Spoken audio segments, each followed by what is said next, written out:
Bonsoir, bienvenue. C'est un plaisir de vous accueillir ce soir. Je me présente très rapidement, je m'appelle Christian Beau, je serai l'animateur de ce soir. Je suis diplômé de l'École centrale de Nantes, promotion 2013. Voilà. Euh, Avant de laisser la parole à Gilles-Emmanuel Bernard, le président de Centrale Nantes Alumni, je vous souhaite évidemment la bienvenue dans ce lieu emblématique de la construction navale nantaise, et notamment qui est devenu maintenant les machines de Lille, machines où vous pourrez croiser des créatures bizarres, animées, mécaniques, et que vous pourrez découvrir plus tard dans la soirée. Juste pour vous rappeler comment se déroulera la soirée, on a plusieurs séquences qui vont s'enchaîner. On va commencer tout d'abord par une série d'interventions, une intervention par notre hôte et organisateur, donc Gilles-Emmanuel Bernard, le président de Centrale Nantes Alumni, et Arnaud Poitou, le directeur de l'École centrale de Nantes. Ensuite, nous avons le plaisir de recevoir ce soir des représentants élus. Nous aurons Madame la maire de Nantes et nous aurons Monsieur le vice-président du conseil régional, Laurent Dejoie, et la maire de Nantes, évidemment, Johanna Roland. J'accueillerai aussi sur scène Monsieur William Marois, le recteur de la région académique Pays de la Loire et de l'Académie de Nantes, chancelier des universités. Donc ça sera la première séquence. Série d'interventions. Ensuite, je demanderai à 3 intervenants sur scène de monter sur scène pour nous parler des ateliers qui ont eu lieu cet après-midi. Parce que je ne sais pas si vous le savez, mais cet après-midi, le congrès annuel des Centraliens et Supélec a commencé en milieu d'après-midi avec 3 ateliers thématiques qui ont été lancés. Je ne sais pas qui fait du bruit à côté.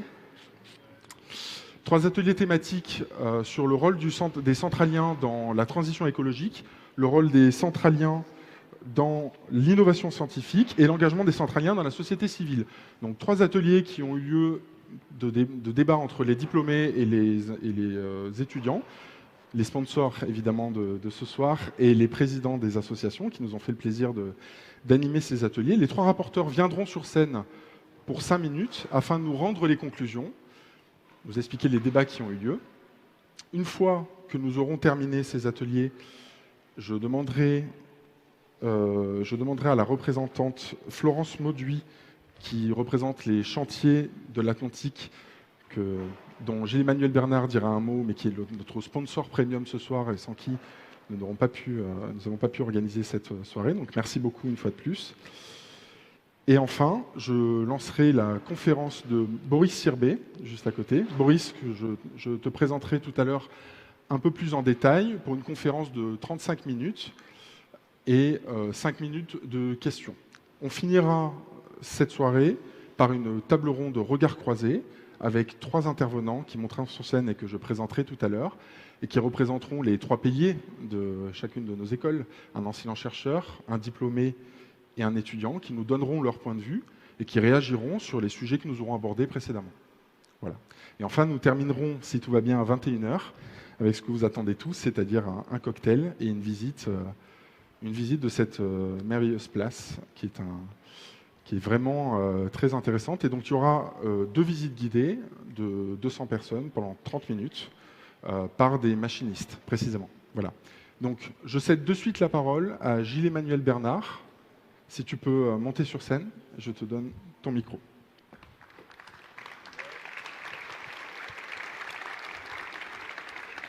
Bien, bonsoir à toutes et à tous. Alors j'ai cru comprendre qu'en fait il y avait une compétition de skate à côté. Donc si certains sont intéressés en fin de soirée pour se mesurer à quelques jeunes skateurs, surtout, merci, c'est gentil. N'hésitez pas. Alors je tiens tout d'abord à saluer et à remercier de leur présence. Donc Madame Johanna Roland, maire de Nantes et présidente de Nantes Métropole, donc qui n'est pas encore arrivée mais qui ne devrait pas tarder, nous a-t-on dit. Monsieur Laurent Dejoie, donc vice-président du conseil régional des Pays de Loire. Mesdames et messieurs les élus présents, la représentante de monsieur le préfet, monsieur William Marois, recteur de l'Académie de Nantes et de la région, chancelier des universités, Gérard Creuset, donc président du conseil d'administration centrale Nantes et également délégué général du groupement des écoles centrales, Arnaud Poitou, directeur de Centrale Nantes et l'ensemble des directeurs des écoles centrales ici présents ce soir, mes amis présidents des associations pour une fois, je vais mettre Supélec devant Centralienne, tu vois. Supélec et Centralienne. Et vous tous, camarades centraliens et Supélec, étudiants de Centrale Nantes, dirigeants et personnels de notre école, et tous nos amis invités ce soir. Je salue également tous nos camarades connectés en live sur le net en France et dans tous les pays du monde, puisque vous savez, cette séance est retransmise donc sur le net. Enfin, un mot particulier pour nos partenaires, sans lesquels cette belle manifestation n'aurait pas pu se tenir, à commencer par les Chantiers de l'Atlantique. Et un petit clin d'œil à Maël Le Garec pour son entremise donc avec cette belle maison. Le groupe Forcia, donc, et merci à notre camarade Philippe Aumont. Le groupe EDF, donc merci à Philippe Sassaigne. ETPO, merci Daniel Tardy.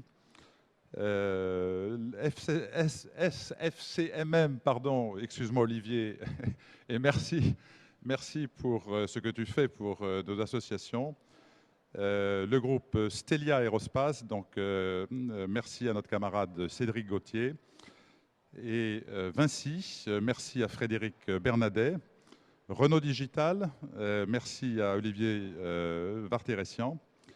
ECM, merci à Charles Herval, donc, qui est là aussi ce soir.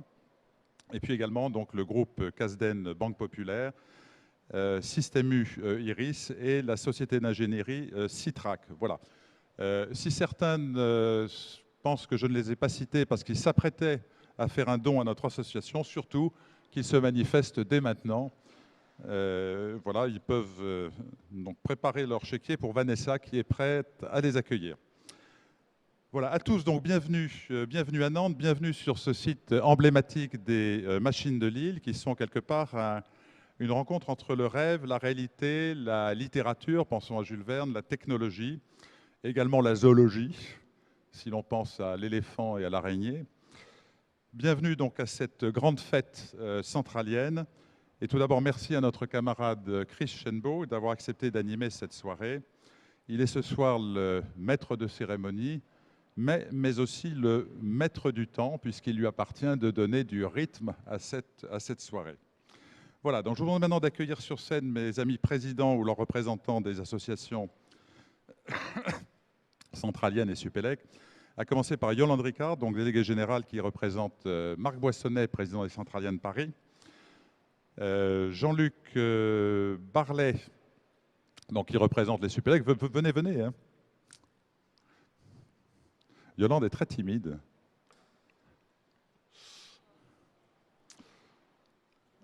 Philippe Sol, président des Centraliens de Lyon.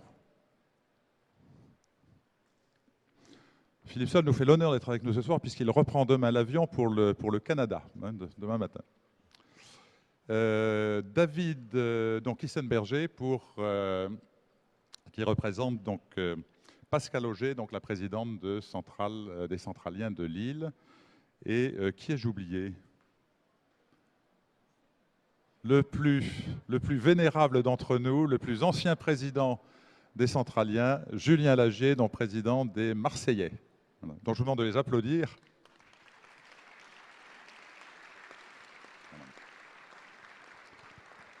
Donc l'année dernière, c'est Julien qui organisait au sein du MUSEM à Marseille donc la même manifestation.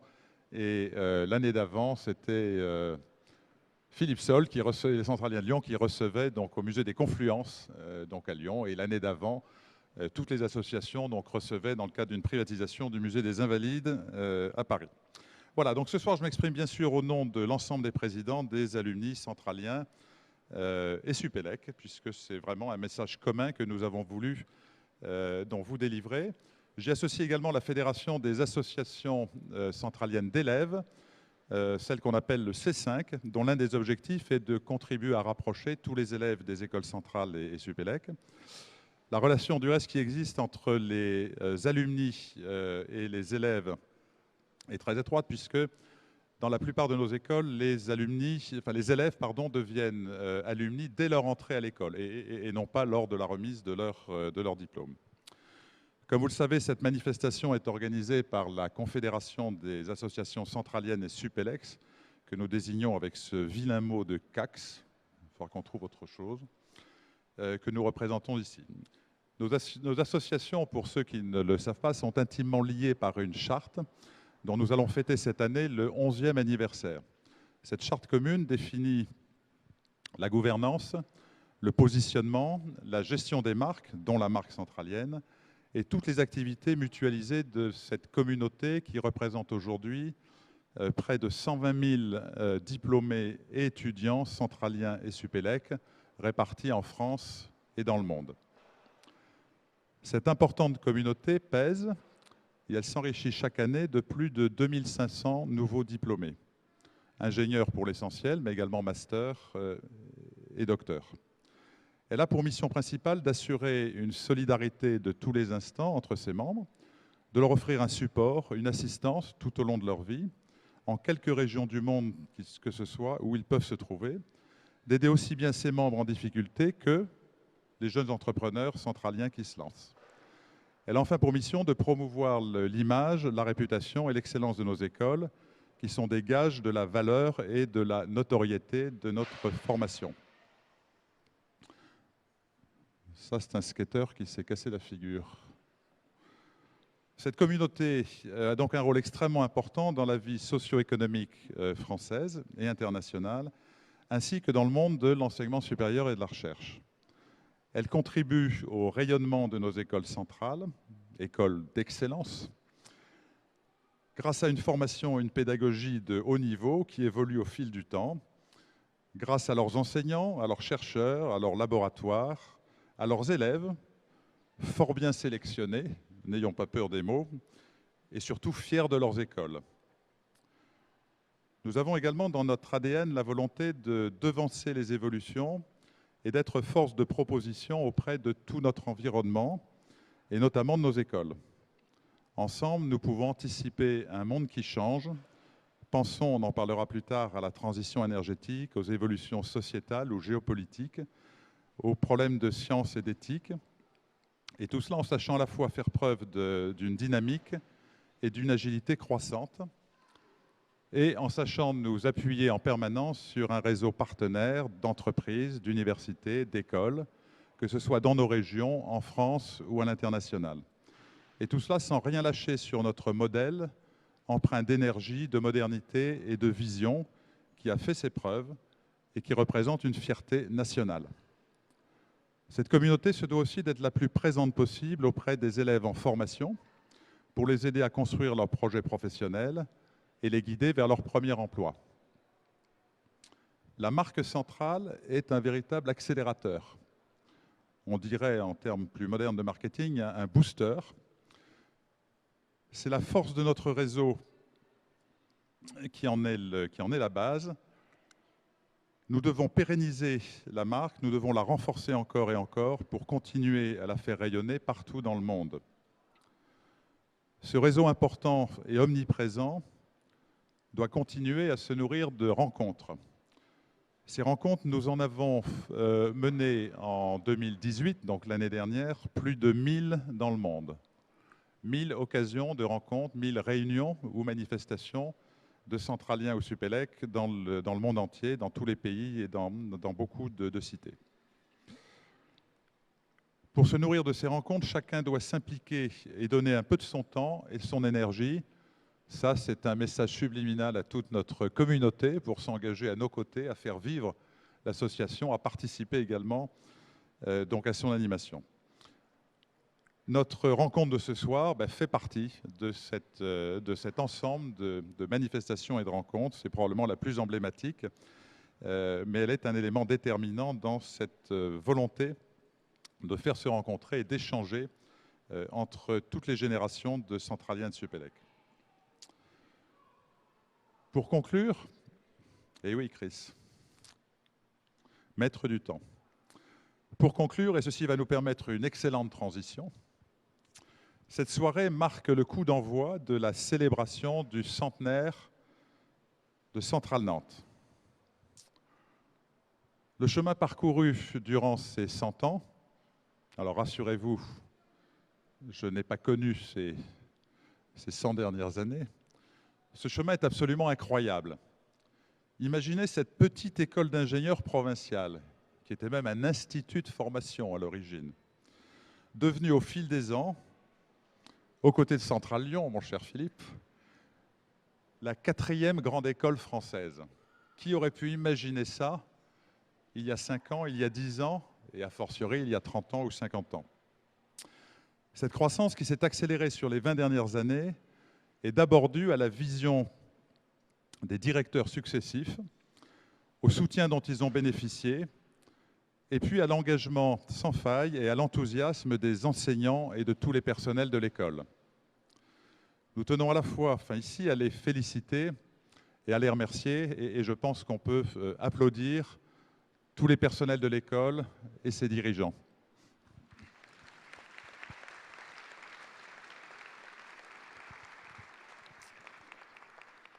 Je vais maintenant rendre la parole à notre maître du temps. J'accueille Madame la maire, Johanna Roland. Pour la maire des lieux, tout est excusé. Donc je rends maintenant la parole à Chris pour la suite des réjouissances. Et alors surtout, je vous souhaite de passer une excellente soirée, riche, une soirée comme en famille, la grande famille que nous représentons. Et je vous remercie de votre attention. Merci Gilles-Emmanuel. Merci beaucoup. Et sans transition, je vais donc donner la parole à monsieur le directeur de l'école centrale de Nantes, Arnaud Poitou. Tenez, monsieur le directeur. Merci. Bien, eh ben, un grand merci pour cette introduction. Et je comprends qu'il faut maintenant que je vous parle de cette école dans laquelle je suis arrivé pour ma part en 2002. J'ai tout de suite senti, sans pouvoir mettre de mots dessus, qu'elle avait quelque chose de singulier. Et quelques années plus tard, je crois avoir compris, et c'est de cela dont je veux vous parler ce soir. La grande singularité de l'école, quand on prépare un discours, on n'a pas toujours en tête les conditions extérieures, mais pour autant, ce que je dis a du sens, je crois. La grande singularité de l'école, c'est, en un seul mot, c'est sa température. Une température presque constante depuis 1919, autour de 37 degrés. Probablement plutôt 37 degrés 5, peut-être même parfois 37 degrés 6. Et c'est pour illustrer cela que je veux vous parler ce soir de Aimé, de Jean, de Max et de Wassim. Alors Aimé. Aimé Abivem, tu es à 21 ans, en 1936, la première femme qui obtient en France un diplôme d'ingénieur. Notons que tu aurais presque pu être la grand-mère d'Anne Chopinet, dont on a peut-être plus parlé que de toi. Généraliste avant l'heure, tu avais même obtenu une licence de psychologie, domaine pas tout à fait inutile aux ingénieurs. Tu démarres ta carrière dans l'aéronautique et tu n'hésites pas, tout en restant toi-même, à changer d'orientation lorsqu'en 1945, tu deviens à Saint-Sébastien-sur-Loire ce que l'on appelait à l'époque le plus jeune maire de France. Jean Groslo. Ton père, Georges, était tonnelier. Ta mère, Henriette, était couturière. Tu rentres à l'IPO en 1939 dans une ville sous occupation allemande. Tu t'engages dans un réseau de résistance et tu es arrêté le 13 mai 1941, porteur de tracts qui te valent d'être condamné le 8 août à une peine de 3 semaines de prison. Pour une raison que nous ne connaissons pas, tu n'es toujours pas sorti le 21 octobre, lorsque Karl Hotz est abattu à Nantes. Tu feras partie, comme Guy Môquet, de la liste des 50 otages. 2 heures avant ton exécution, tu écris à ta mère, d'une main qui ne tremble pas, « Soyez bien courageux, comme je vais essayer de l'être moi-même. Je suis indigne de l'honneur que l'on me fait de mourir pour la France. » Et tu ajoutes « Gros baiser à tous ». Max. Alors Max Schmitt, on l'appelait aussi le recteur Schmitt. Tu n'es pas diplômé de cette école. C'est dire son ouverture lorsque le conseil d'administration de l'école te propose en 1946 d'en prendre la direction. Tu es professeur de chimie, bon vivant, plein d'énergie et de charisme. Tu es l'artisan de la création de l'ENSM, que tu dirigeras jusqu'en 1962. C'est lors de ton mandat, par exemple, que la première thèse d'informatique en France a été rédigée. Oui, c'est bien à l'école, 2 ans avant celle qui est souvent mise en avant à Strasbourg.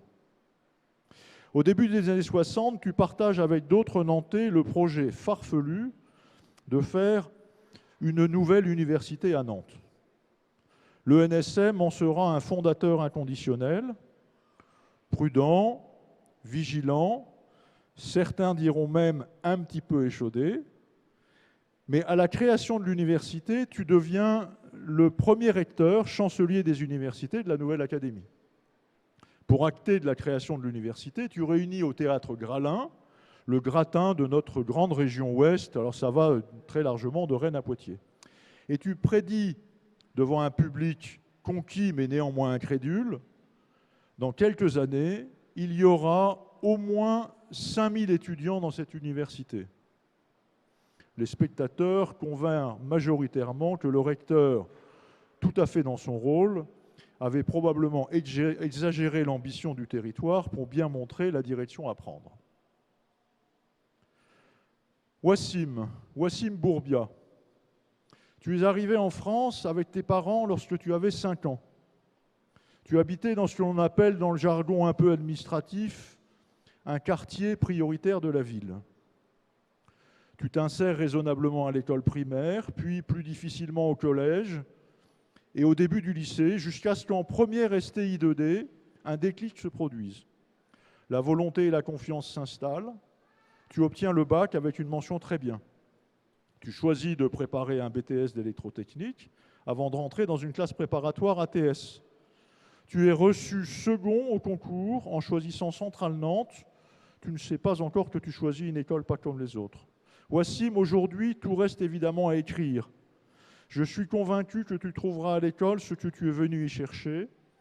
Je suis aussi convaincu, quoi qu'il arrive, que tu es, avec les milliers d'autres étudiants présents sur le campus, dans leur extraordinaire diversité, l'avenir de cette école et, à n'en pas douter, une part de l'avenir de la métropole, de la région et de la France. La singularité de cette école, vous l'avez compris, c'est son incarnation dans ses étudiants, ses diplômés et dans son personnel. Nous croyons tous dans le rôle majeur d'un ingénieur citoyen et responsable, astucieux sans avoir la grosse tête. C'est bien à Nantes, capitale européenne de l'innovation, que cette histoire a pu se construire, et ce n'est certainement pas un hasard. Merci. Merci, monsieur le directeur. Merci beaucoup. Je vais demander à madame la maire, présidente de Nantes Métropole, Johanna Roland, si vous pouvez, madame, monter sur scène. Merci, bonsoir à chacune et à chacun, monsieur le recteur, monsieur le président de l'université, monsieur le vice-président de la région, monsieur le directeur, mesdames, messieurs. C'est un grand plaisir d'être ici ce soir. C'est un grand plaisir de pouvoir saluer, après les mots forts que vous avez prononcés, une école de grande qualité. Je voudrais naturellement commencer mes propos par ce point parce que Centrale, c'est une grande histoire, c'est une belle histoire, avec des étapes que vous avez rappelées, nées en 1919 sur notre territoire, qui en 1963 donne le recteur de l'université de Nantes. C'est une histoire finalement entremêlée avec celle de notre ville. Des promotions et des promotions d'étudiants qui se sont succédés et qui forment aujourd'hui un réseau d'anciens élèves de qualité, puissant, organisé, et qui permet, et c'est là toute la singularité, vous avez utilisé ce mot à dessein, je crois, et à plusieurs reprises, à la fois de faire vivre l'esprit de Centrale et en même temps de le renouveler en permanence. Je crois que dans un monde chaque jour plus complexe, Dans un monde qui n'appelle que rarement des solutions simplistes et binaires, on a besoin d'ingénieurs, évidemment, qui sont dotés d'une culture et d'une formation exigeante, très exigeante. Mais on a aussi besoin d'ingénieurs qui sont en situation d'appréhender la complexité du monde, qui sont en situation de refuser une société parfois qui peut verser vers le prêt-à-penser, ou la réponse simple, parce qu'elle passe aisément dans nos chaînes d'information continues, serait plus audible, serait plus capitalisable que la réponse élaborée, que la réponse nuancée, que la réponse subtile, que la réponse singulière. Alors je voudrais saluer le fait que vous contribuez à former génération après génération des hommes et des femmes qui sont des ingénieurs capables de porter un regard sur le monde et pour ce qui nous concerne ici, sur le territoire. Vous avez évoqué le prix que je suis allée chercher à Bruxelles hier, ce prix qui fait de Nantes la capitale européenne de l'innovation. Monsieur le directeur, mesdames et messieurs les membres du conseil d'administration, mesdames et messieurs qui chacun là où vous êtes contribué à la belle histoire de Centrale, je voudrais tout simplement ce soir partager ce prix avec vous. Ce prix, ce n'est pas le mien. Ce prix, ce n'est pas simplement celui de mon équipe. Ce prix, ce n'est pas simplement celui de la métropole au sens de la collectivité locale. Ce prix, c'est celui d'un écosystème. Ce prix, c'est celui d'un territoire dans lequel des hommes et des femmes, ensemble, au-delà même d'ailleurs de leurs sensibilités respectives, savent inventer, savent innover. Et à ce titre, vous faites partie des acteurs, des artisans de ce prix de capitale européenne de l'innovation. Je voudrais très chaleureusement vous en remercier. C'est vrai que nous sommes dans... Vous pouvez vous applaudir, vous avez raison. Vous savez que nous sommes dans un territoire que je qualifierais de territoire apprenant. Pour moi, un territoire apprenant, c'est un territoire qui fait le pari de l'éducation, du plus jeune âge jusqu'à la formation continue et l'université permanente. Un territoire apprenant, c'est un territoire où d'ores et déjà nous avons à 10 ans le plan que j'ai fait voter pour les écoles nantaises de cette ville pour que les plus petits reçoivent dès le plus jeune âge, monsieur le recteur, les meilleures conditions d'apprentissage. Je sais que nous partageons cet engagement. Mais un territoire apprenant, c'est aussi un territoire qui fait le pari de l'enseignement supérieur et de la recherche. Le budget de l'ESR a été doublé, j'ai doublé le budget de l'ESR à la métropole. Cette multiplication par 2, elle a du sens. Cette multiplication par 2, cette élaboration du plan Campus Nantes s'inscrivait dans une stratégie qui dit qu'être une métropole innovante, ça passe par le pari de l'éducation, par le pari de la formation, par le pari de l'enseignement supérieur et de la recherche. Mais dans notre métropole, dans notre région, il y a cette particularité qui travaille ce continuum entre l'enseignement supérieur, la recherche et les acteurs du monde économique. Si je ne devais prendre qu'un exemple pour en faire ce soir la démonstration, je citerai la centaine de contrats industriels que votre école a développés avec nombre de partenaires du territoire. Votre contribution à l'IRT Jules Verne, les choix d'application, d'implication qui sont les vôtres autour de l'industrie du futur, autour de la santé du futur, font partie évidemment des éléments phares de notre territoire. Alors, des étapes importantes sont devant vous, sont devant nous. Vous avez remporté avec l'université, avec le CHU, avec l'INSERM, ce projet ICIT. C'est pour nous tous un projet important qui devra évidemment être respectueux de l'histoire, de la place, des spécificités et des grandes qualités des uns et des autres. Je vous souhaite une très belle soirée et je salue la grande histoire de Centrale.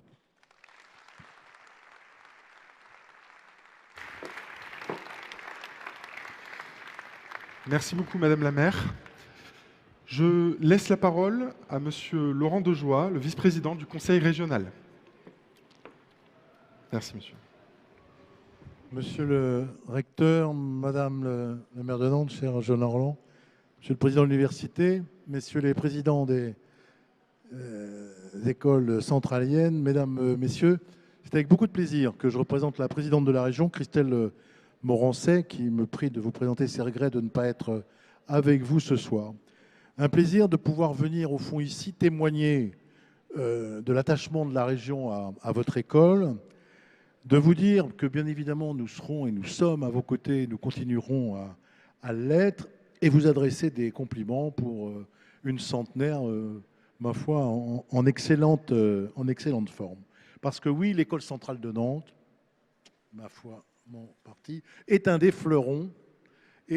Merci monsieur le recteur, je suis très sensible à cette délicate attention.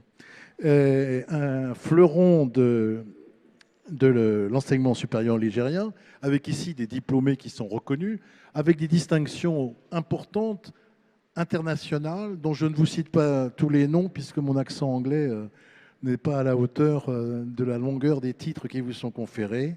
Et puis une recherche de pointe, un dynamisme international reconnu, puisque plus de 30% de vos élèves sont de nationalité étrangère.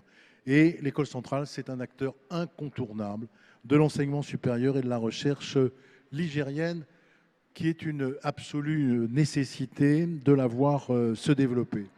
Et nous, en Pays de la Loire, qui nous voulons être une terre d'excellence, nous en sommes extrêmement conscients, peut-être plus conscients que d'autres, parce que si la nature nous a dotés de paysages magnifiques, d'une agriculture et d'une viticulture tout aussi magnifiques, nos ressources naturelles ne nous ont pas forcément immédiatement tournés vers l'industrie, tournés vers la recherche, et donc nous avons appris à le faire, et nous avons appris, surtout les 5 départements qui composons la région, à travailler ensemble.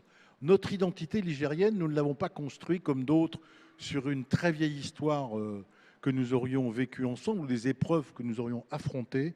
Nous l'avons appris en travaillant ensemble. Et au fond, l'avenir, et ça nous rassemble bien avec l'enseignement supérieur, la recherche, c'est bien de travailler ensemble qui permet de réussir à atteindre, franchir toutes les étapes qui sont nécessaires. Et il y en a une qui est absolument essentielle pour notre avenir partagé, c'est celui de continuer à maîtriser la connaissance. Tout le monde sait, c'est un lieu commun de le dire, que le continent européen a, à une époque, totalement dominé le monde parce qu'il dominait le savoir, parce que le savoir y était non seulement enseigné mais créé, et qu'aujourd'hui, on voit bien que dans d'autres pays, c'est là que le savoir se développe, que le apprendre à apprendre se développe énormément.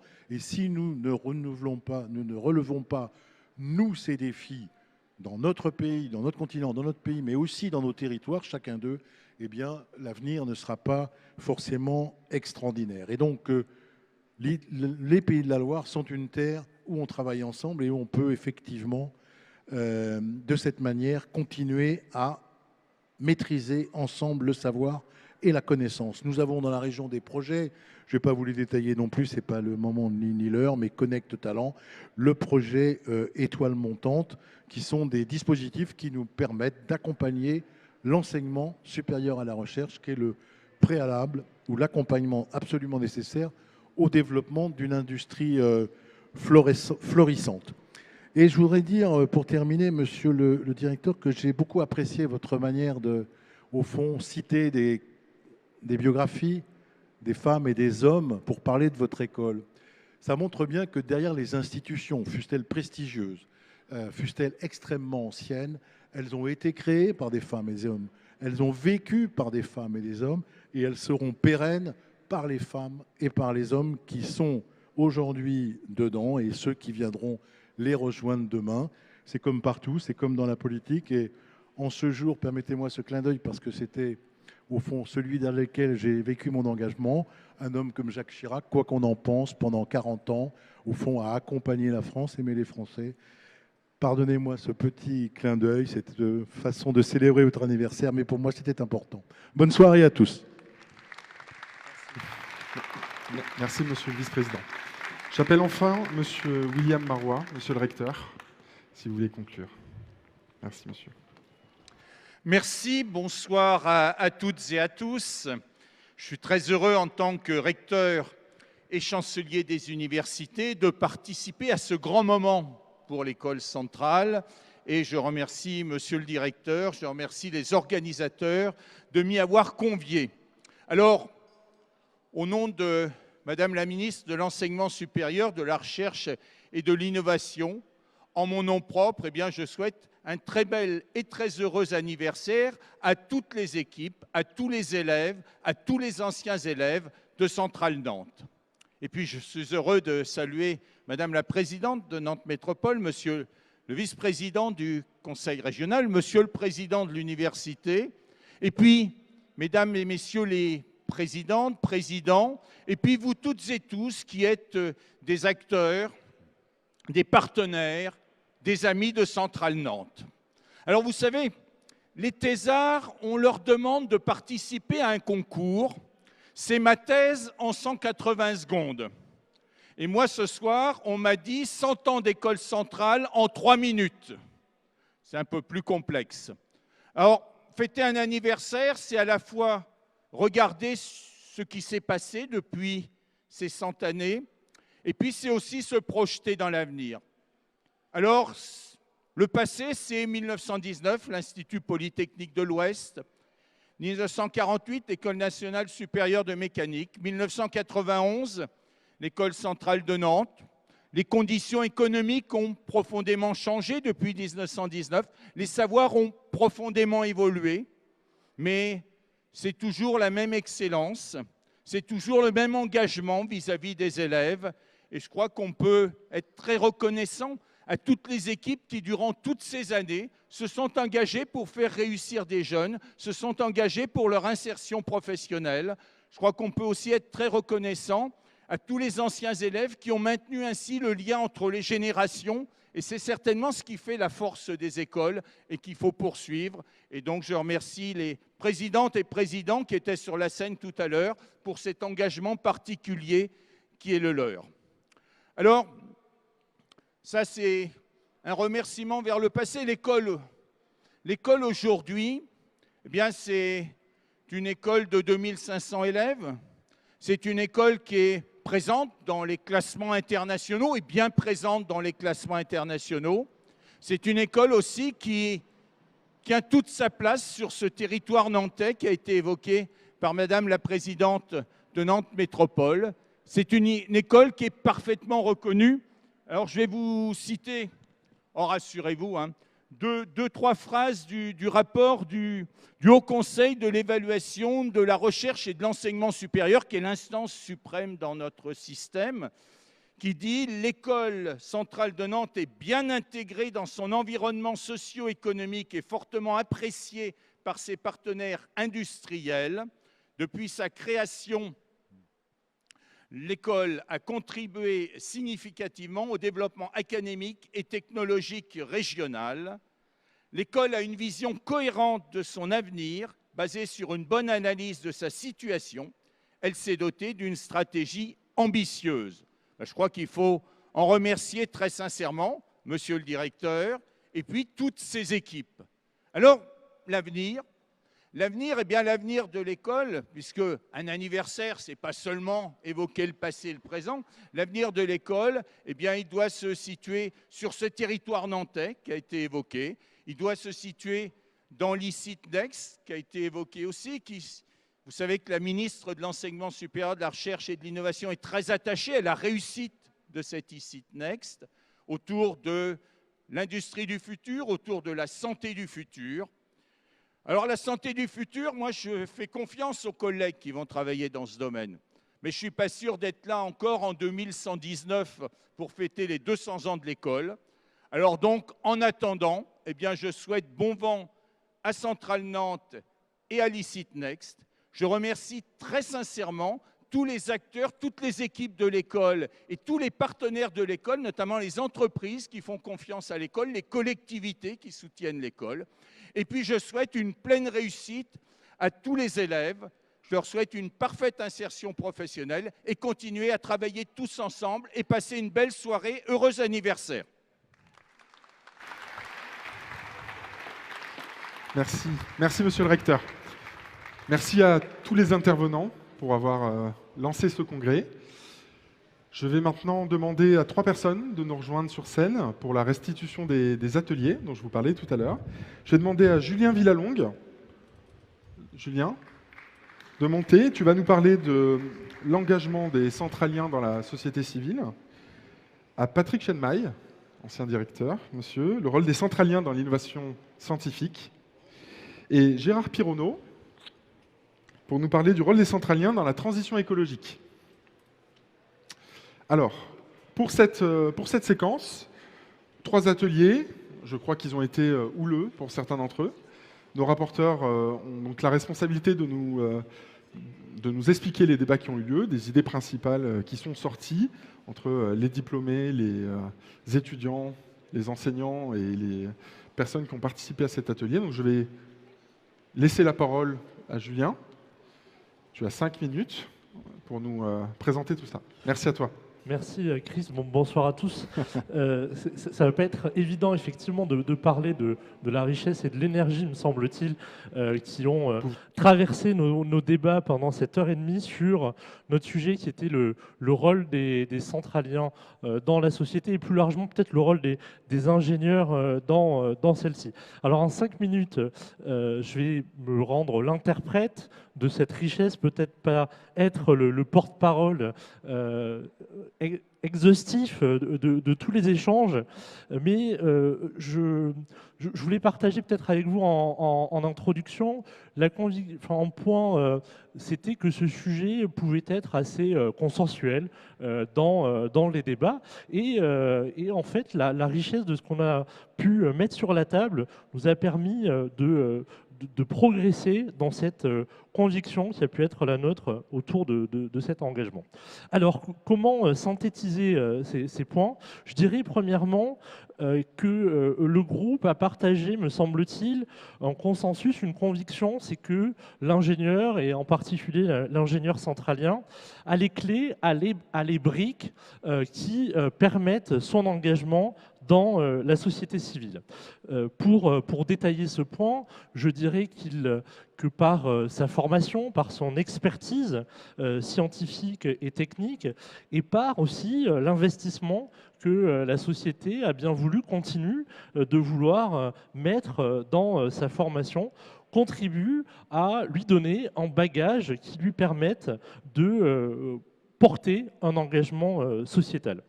Je dirais également sur cet aspect-là qu'il est globalement appelé par la société, par son environnement, à développer cet engagement, puisque nos sociétés, nos entreprises sont de plus en plus guidées par des enjeux technologiques, par des sujets technologiques dont certains posent des questions et sur lesquels une expertise technique éclairée semble de nature à faire avancer et construire des débats et des réponses aux enjeux qui sont devant nous.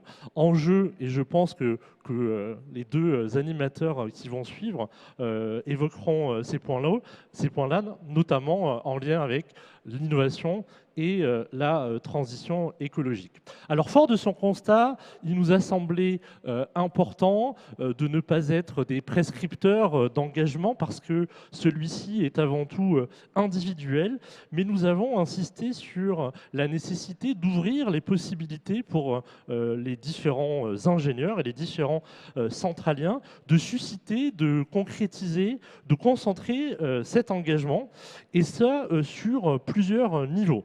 Je reviendrai sur ce point-là, l'engagement se construit, se développe à plusieurs échelles, et c'est pour chacune de ces échelles qu'il nous paraît important de développer les cadres qui permettent l'expression de cet engagement, depuis la formation au sein de l'école, en offrant la possibilité à ces étudiants de développer cet engagement et puis d'ouvrir cet engagement vers d'autres sujets que ceux uniquement concentrés sur leur corpus académique.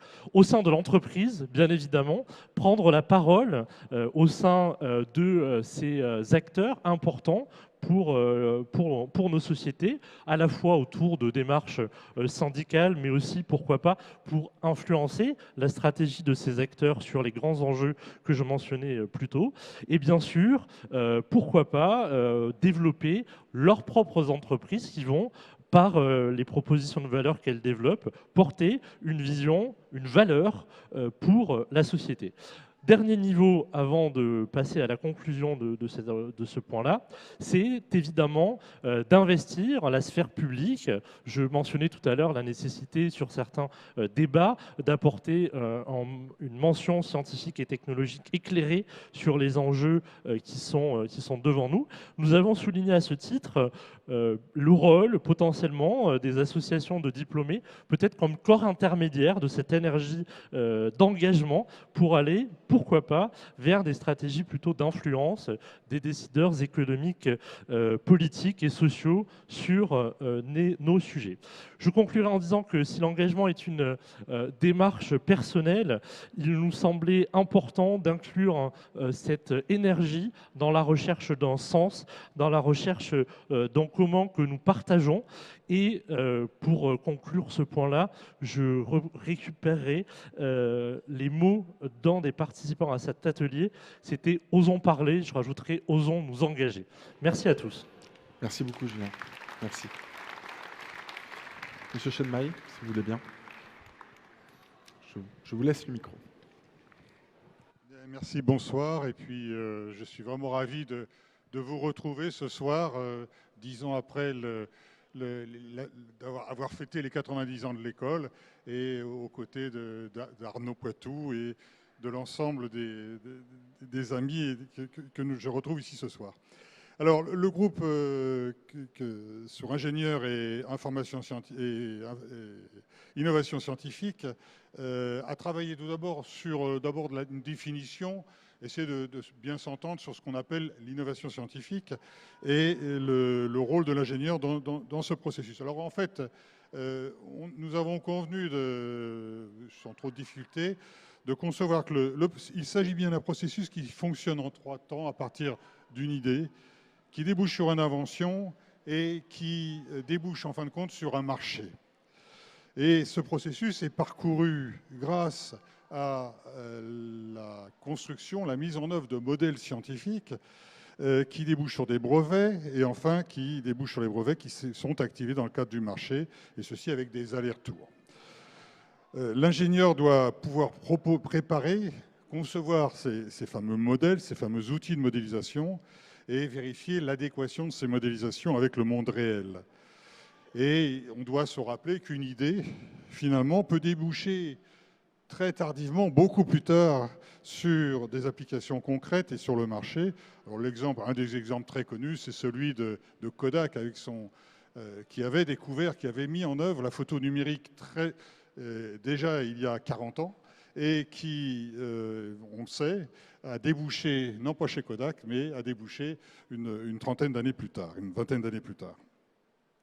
Ensuite, le groupe a voulu régler son compte au distinguo entre innovation scientifique et innovation technologique, car de très nombreux exemples dans l'industrie, dans les laboratoires, montrent que ce distinguo est un distinguo très fragile et que les effets de ricochet entre des propositions théoriques, des rencontres avec le marché, des rencontres avec le besoin, font qu'on ne sait jamais trop bien où se trouve l'œuf et la poule dans une innovation scientifique ou une innovation technologique. Et puis enfin, le groupe a souhaité mettre en évidence un autre type d'innovation, l'innovation d'organisation, qui, au-delà des sujets scientifiques classiques, eh bien, touche à l'organisation humaine. Et le groupe a considéré qu'on pouvait mettre dans l'innovation scientifique tout autant les innovations d'ordre organisationnel. Ensuite, en s'appuyant sur ces définitions, nous avons voulu examiner, voir les liens entre innovation scientifique et technologique, le rôle d'ingénieur, et ceci confronté à des bouleversements, les bouleversements récents que l'on peut constater dans nos sociétés autour du climat, par exemple, autour de la nouvelle société numérique ou du big data. On a pris ces 2 exemples, mais je pense qu'on pourrait les élargir à beaucoup d'autres exemples. Alors, ce qui caractérise ces systèmes, c'est que ce sont des systèmes qui bougent très rapidement. Le climat, effectivement, on peut se dire 70 ans d'évolution du climat, c'est très long, mais si on regarde l'échelle géologique, eh bien, c'est un système qui est dans une accélération absolument prodigieuse. Le numérique, le big data, c'est quelque chose qu'on ne savait pas nommer il y a seulement au début des années 2000. Donc ce sont des systèmes qui bougent très rapidement et il va falloir donc, l'idée qui est ressortie, c'est que l'innovation scientifique, l'innovation technologique que l'on peut faire autour de ces bouleversements est une innovation que l'on doit coupler à une analyse plus globale, une analyse systémique liée au contexte, liée à l'environnement de ces bouleversements. Et donc l'innovation scientifique ou technologique ne suffit plus pour le bien du citoyen, pour le bien de l'humanité. C'est une des conclusions fortes du groupe. Et elle doit être impérativement couplée avec une approche systémique et une réflexion, au-delà de l'approche systémique, avec une réflexion sur l'éthique. Alors là encore, des exemples ont été donnés, notamment dans le domaine du numérique, sur la définition de profils de personnes à partir du big data, profils qui sont aujourd'hui repris, notamment les profils dans le domaine de la santé, qui sont aujourd'hui repris par exemple par des organismes d'assurance. Et l'exemple a été cité d'un logiciel Watson, qui permet de faire des estimations de récidive chez les personnes atteintes de cancer, et donc guéries du cancer.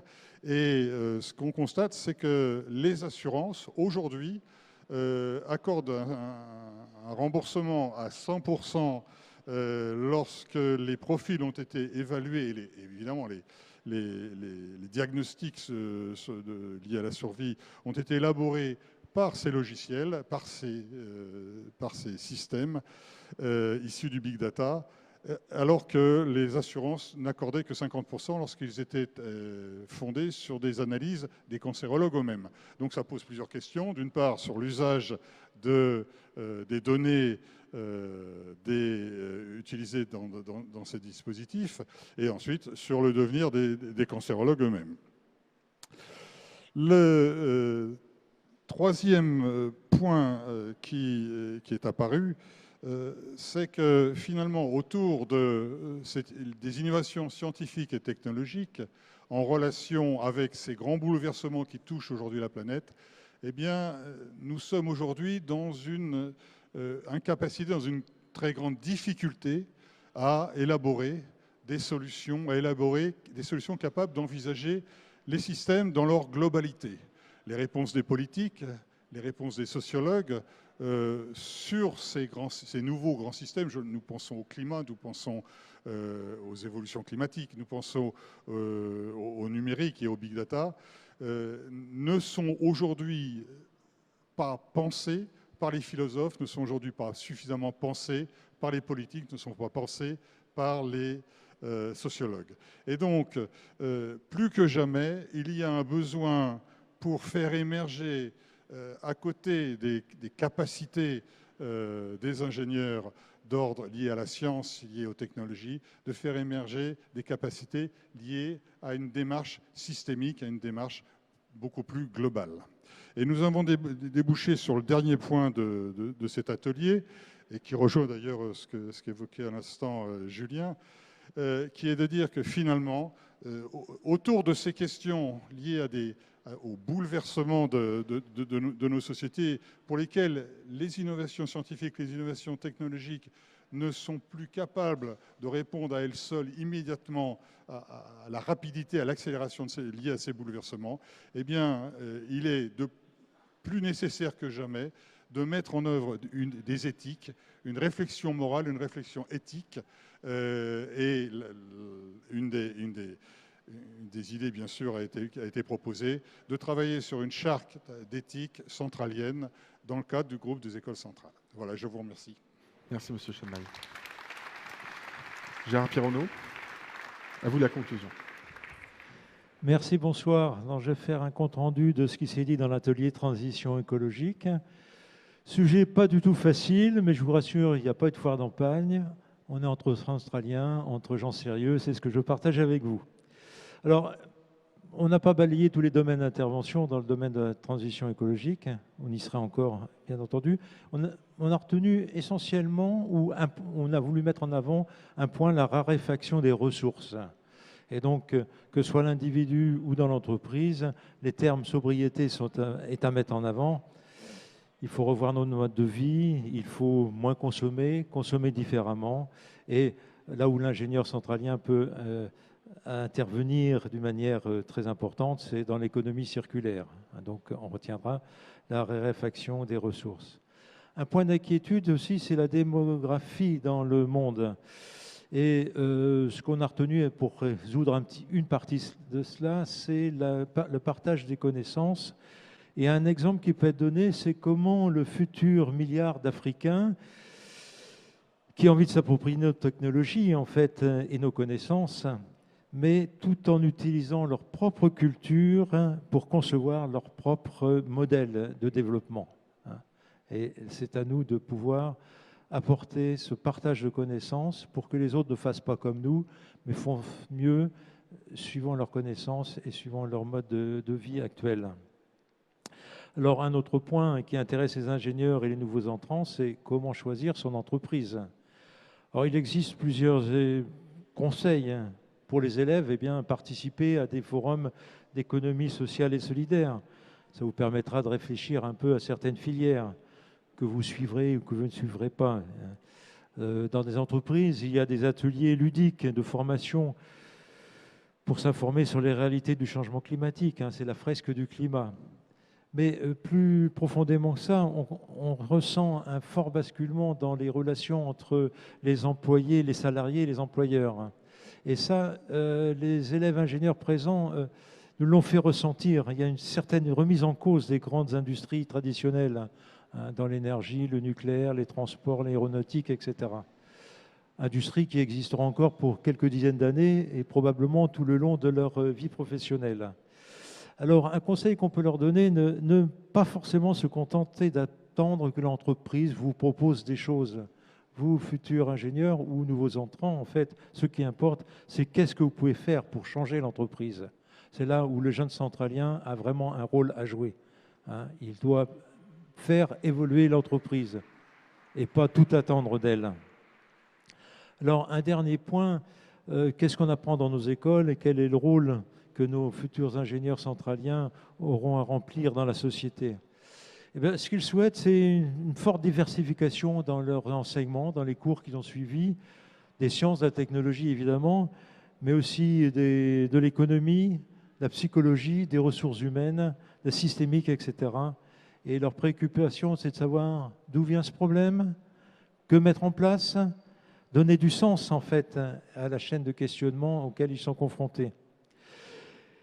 Et puis, pour donner quand même, approuver un peu ce qui se fait dans nos écoles centrales, on apprend beaucoup de notions, c'est vrai, pas forcément assez poussées, mais ça permet d'aborder des problèmes différemment et il a été mis en avant la qualité de nos formations centraliennes.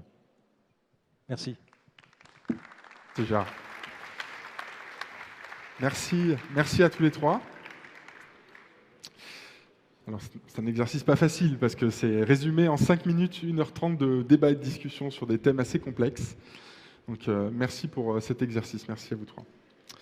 Alors, avant de passer à la conférence, j'ai l'honneur de demander à notre partenaire de ce soir, des Chantiers de l'Atlantique, représenté par Florence Mauduit.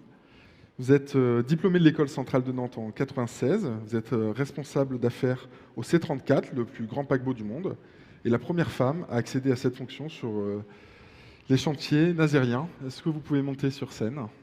Je vous demande de l'applaudir. Merci. Merci beaucoup.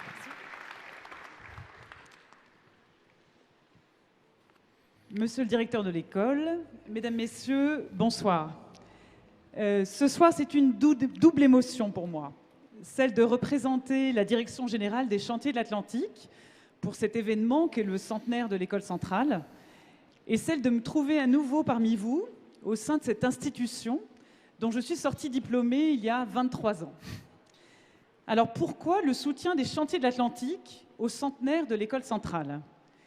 D'abord, c'est une riche histoire qui lie l'école et notre entreprise, qui elle est encore plus ancienne. Nous avons près de 160 ans d'existence maintenant. Et puis des générations de diplômés de l'école ont participé à la grande saga des chantiers nazériens. Beaucoup de noms d'ingénieurs qui sont issus de l'ECN restent associés à la conception et à la construction de la grosse centaine de paquebots sortis de nos cales.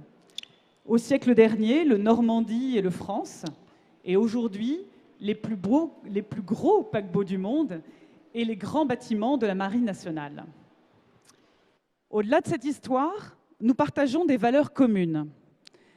L'engagement dans ce que nous entreprenons, la passion, je pense, qui nous anime tous au service de nos métiers, et puis le sens de l'humain dont il a été question juste avant, qui nous permet de travailler dans un esprit collectif et de nous intégrer dans des réseaux professionnels très divers.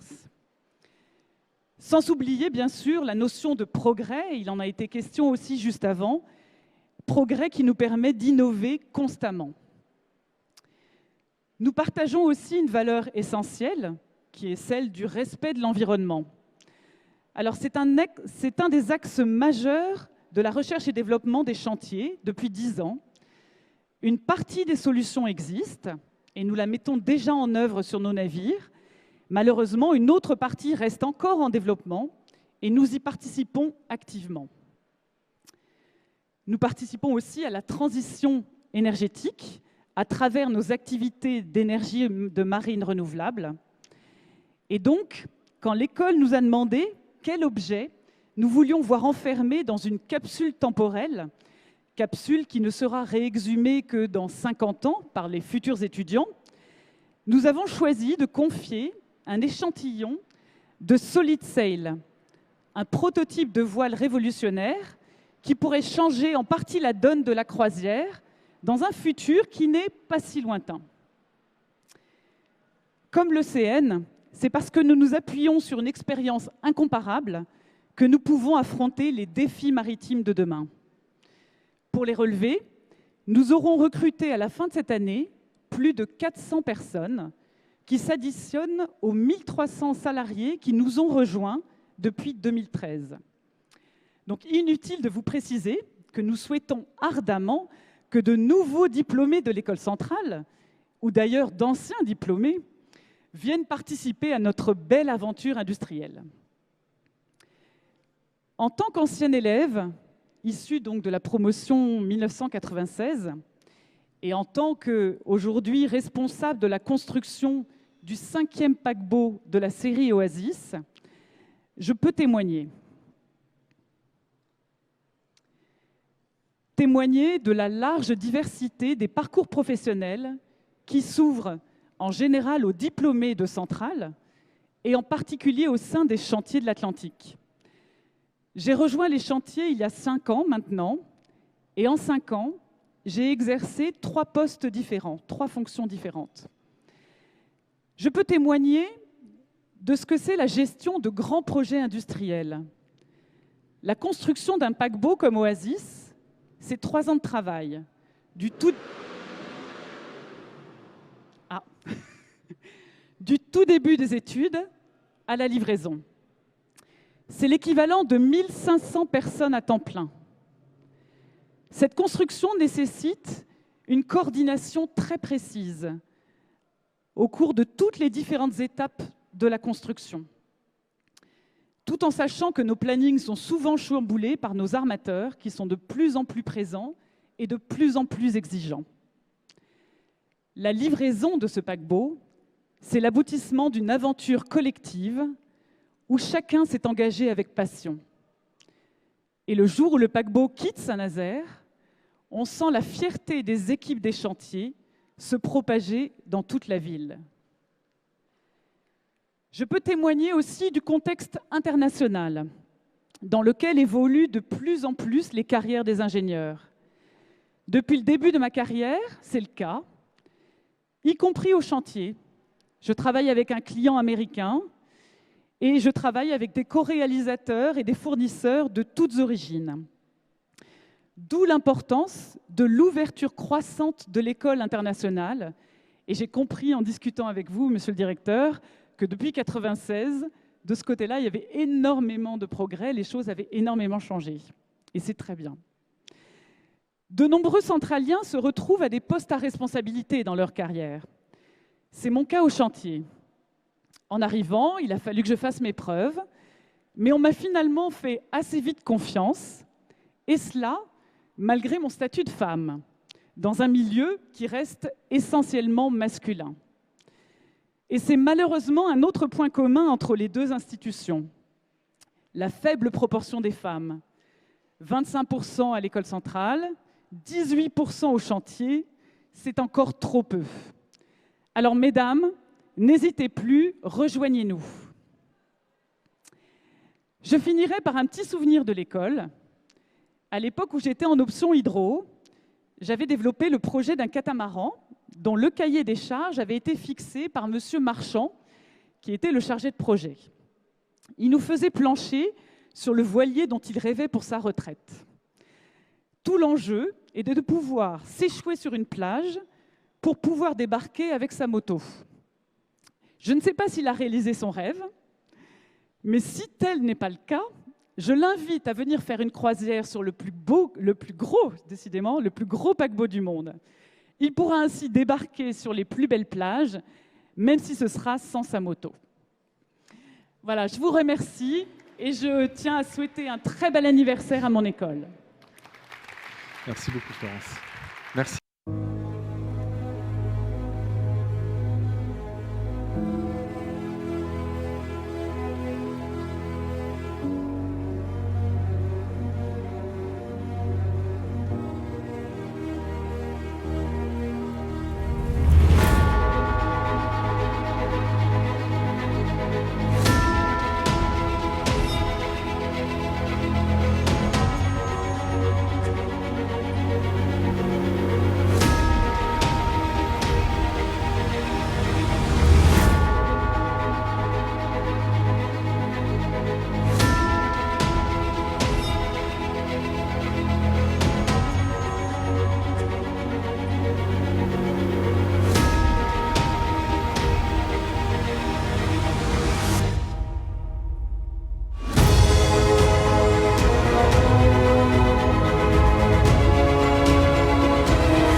Boris, est-ce que je peux vous demander de monter sur scène? Nous allons enchaîner maintenant sur la conférence. Pour présenter en quelques mots, Boris, vous êtes diplômé d'un master en philosophie, quelques années après un doctorat en philosophie. Vous commencez votre carrière en tant que communication et marketing manager, puis vous devenez consultant web pendant quelques années avant de vous lancer dans la création d'entreprises. Vous êtes en quelque sorte un serial entrepreneur, puisque vous avez commencé en décembre 2011 par cofonder My Job Company, que vous connaissez certainement. My Job Company développe une expertise unique sur la cooptation de profils pour le recrutement. En octobre 2014, vous cofondez le Lab RH, une association qui rassemble des startups et des grandes entreprises qui collaborent pour fédérer, dynamiser et promouvoir l'innovation dans le monde des ressources humaines. En 2014 toujours, vous créez Collective Z, une startup qui favorise l'apprentissage individuel et collectif au sein de l'entreprise.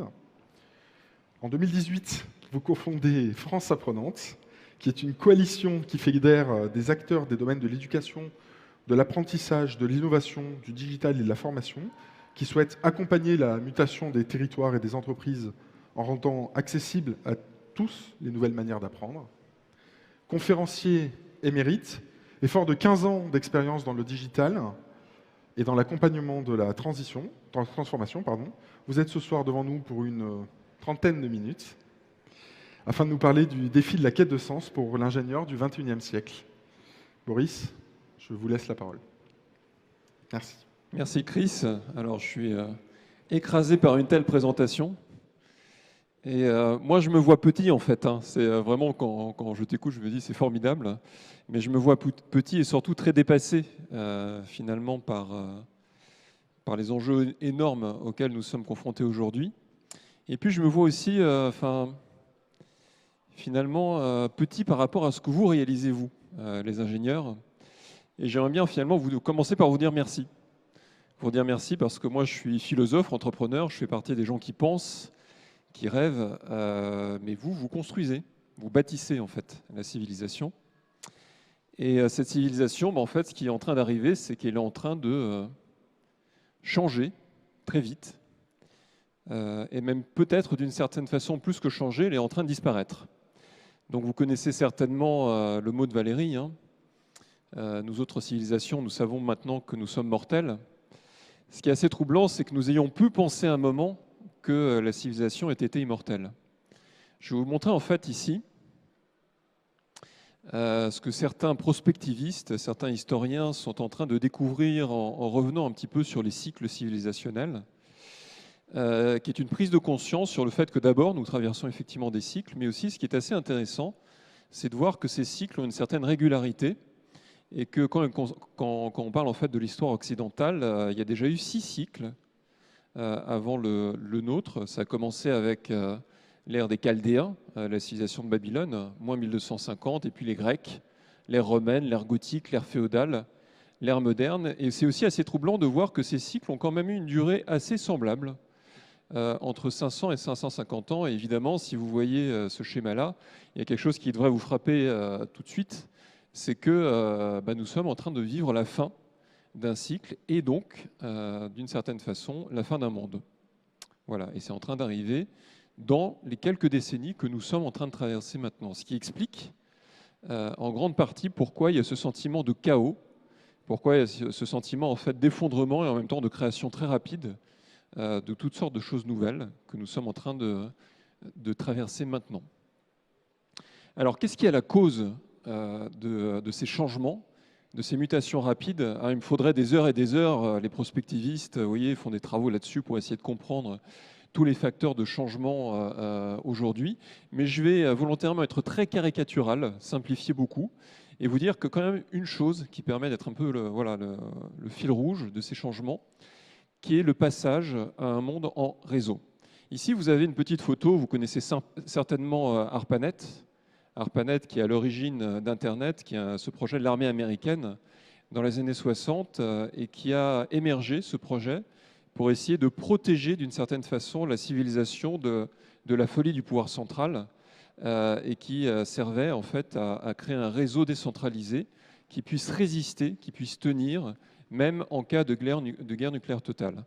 Et la vision d'ARPANET, ça a été de dire, mais finalement, si jamais toute la société s'effondre, si nous pouvons avoir un réseau capable de se reconstituer à partir de n'importe laquelle de ces parties, un petit peu comme une mousse, hein, c'est très biomimétique finalement, nous pouvons finalement nous économiser de retourner à l'âge de pierre.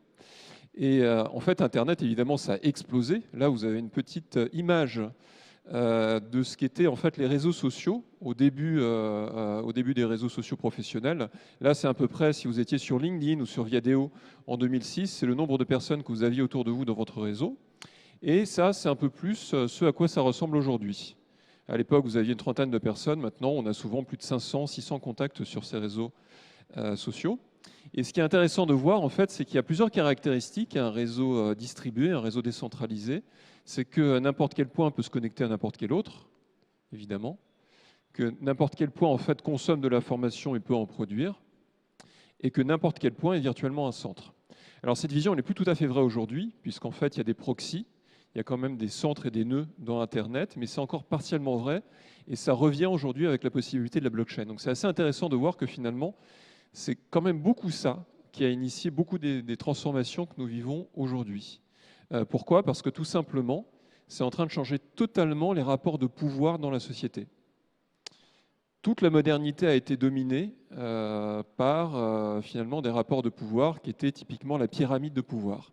Pourquoi ? C'est pour une raison qui est très simple. D'abord liée en fait à la transmission de l'information. Si vous demandez finalement à un cybernéticien, un spécialiste en fait des systèmes d'information, pourquoi c'est plus intéressant en fait de fonctionner avec une arborescence linéaire pour transmettre de l'information que par un réseau, il va vous dire si en fait ça coûte très cher de transmettre de l'information, s'il faut que j'envoie un homme à cheval pour aller de Paris à Marseille, comme c'était le cas au XVIe siècle pour envoyer une missive, c'est beaucoup plus intéressant que les décideurs qui reçoivent l'information soient dans un tout petit nombre, voilà, un petit cénacle. Si par contre le coût de transmission de l'information s'effondre complètement, comme c'est le cas aujourd'hui, avoir des systèmes pyramidaux, des systèmes en arborescence linéaire, ça n'a plus aucun intérêt quasiment. Et en fait, c'est ça qui est en train d'arriver, c'est que comme le coût marginal de transmission de l'information est quasiment nul, nous vivons encore dans un système en pyramide, alors qu'en fait, nous avons tout intérêt à passer dans un système en réseau. Et là, on est exactement au point de convergence entre les deux. C'est ça, en fait, le monde que nous vivons aujourd'hui. Alors, il y a d'autres impacts tout à fait majeurs de cette explosion en fait, du réseau, de l'explosion des données qui accompagnent le réseau. Là, vous voyez en fait la production de données dans le monde. Il y a une étude qui a été faite par Berkeley à l'époque, entre 1999 et 2002, la production d'informations, ce que nous avons produit en fait à l'échelle de l'humanité comme information, c'est l'équivalent de ce qui a été produit par l'humanité en fait depuis le néolithique. Imaginez-vous ça, hein. Donc c'est vraiment une exponentielle. Et d'ici 2035, c'est 45 fois plus d'informations que dans tout le reste de notre histoire en fait, que nous allons encore produire. Donc il y a vraiment une explosion exponentielle de ces données qui sont structurées et non structurées d'ailleurs. Et la principale conséquence de ça, c'est aussi l'efficience des algorithmes qui sont à la base de l'intelligence artificielle. C'est le digital, bien sûr, mais c'est aussi ça. Et là, vous avez en fait quelque chose qui entraîne une transformation radicale, mais vraiment radicale, du travail. Ce que beaucoup appellent la 4e révolution industrielle. Et ça se traduit en fait. Alors aujourd'hui, il y a des tas d'études qui sont faites sur le sujet. Certaines disent que beaucoup de métiers vont disparaître, que beaucoup d'autres métiers vont apparaître. Nous faisons pas mal de veille au niveau du LabRH ou de France Apprenante sur ces études internationales. Et nous pensons que ce n'est pas tellement les métiers qui vont disparaître, c'est plutôt à la maille des compétences, voire même des activités qu'il faut considérer ce qui va se passer là en fait. Et là en fait, vous avez déjà aujourd'hui quasiment 10% des métiers qui ont été entièrement automatisés. Et on estime que sur 60% des métiers aujourd'hui, 30% des tâches ont déjà été automatisées. Et d'ici peut-être 5 à 8 ans, c'est 50% des tâches sur l'ensemble de tous les métiers qui seront automatisés. Donc vraiment, là, vous avez en fait un basculement rapide qui est l'équivalent de ce que nous avons connu au moment déjà de la première révolution industrielle.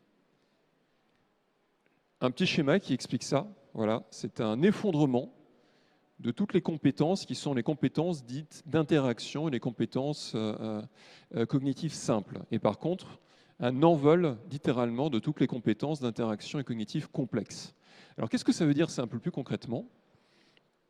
Ici, vous avez une petite étude de l'OCDE, qui est même une très grande étude en fait internationale, et qui rejoint aussi les études du Forum économique mondial, et qui nous dit, mais qu'est-ce que ça veut dire ça par rapport aux compétences dont le monde du travail, et même le monde tout court, l'ESS, voilà, aura besoin de demain. Vous avez ici à gauche toutes les compétences qui sont les compétences de base, savoir lire, écrire, compter, auxquelles s'ajoutent aujourd'hui les compétences digitales, car ce sont maintenant devenues des compétences de base. À droite, vous avez toutes les compétences dites comportementales, le leadership, la curiosité, etc. Mais ce qui va être très intéressant, c'est plutôt regarder ce qu'il y a au centre. Et là, en fait, l'OCDE parle des compétences cognitives. Alors pourquoi elles sont intéressantes? Parce que ce sont les compétences socles de tout le reste. Les compétences cognitives, finalement, ce sont les compétences qui permettent, comme le nom l'indique, de construire la connaissance. Et à partir de là, ça va irriguer effectivement toutes les compétences comportementales, les compétences éthiques.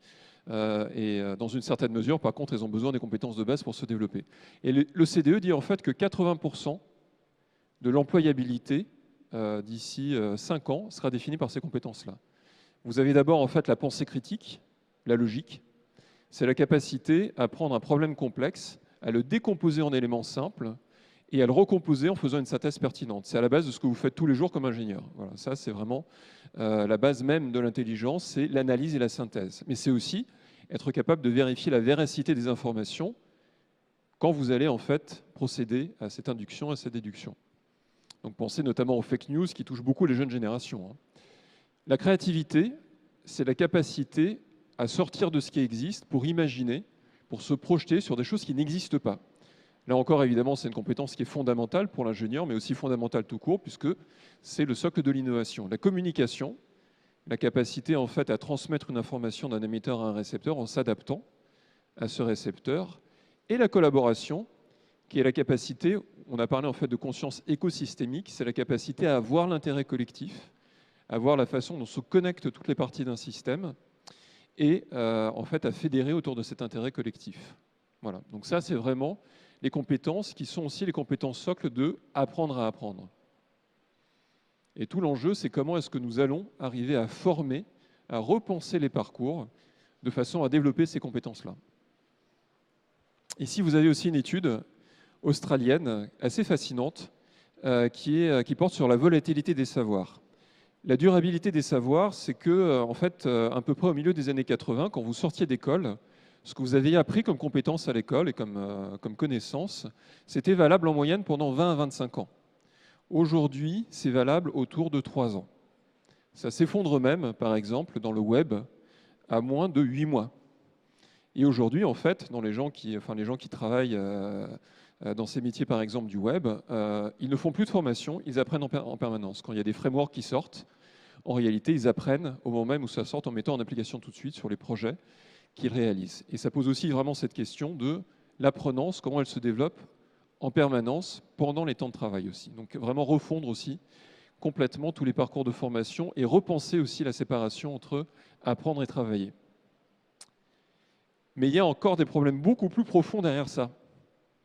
Et le problème qui est avant tout maintenant à considérer, c'est comment sortir du paradigme du modèle qui a complètement dominé la modernité. Ici, je vais prendre une autre citation, qui est celle en fait de Erich Fromm, qui est un psychanalyste, qui s'est énormément intéressé au phénomène de l'aliénation.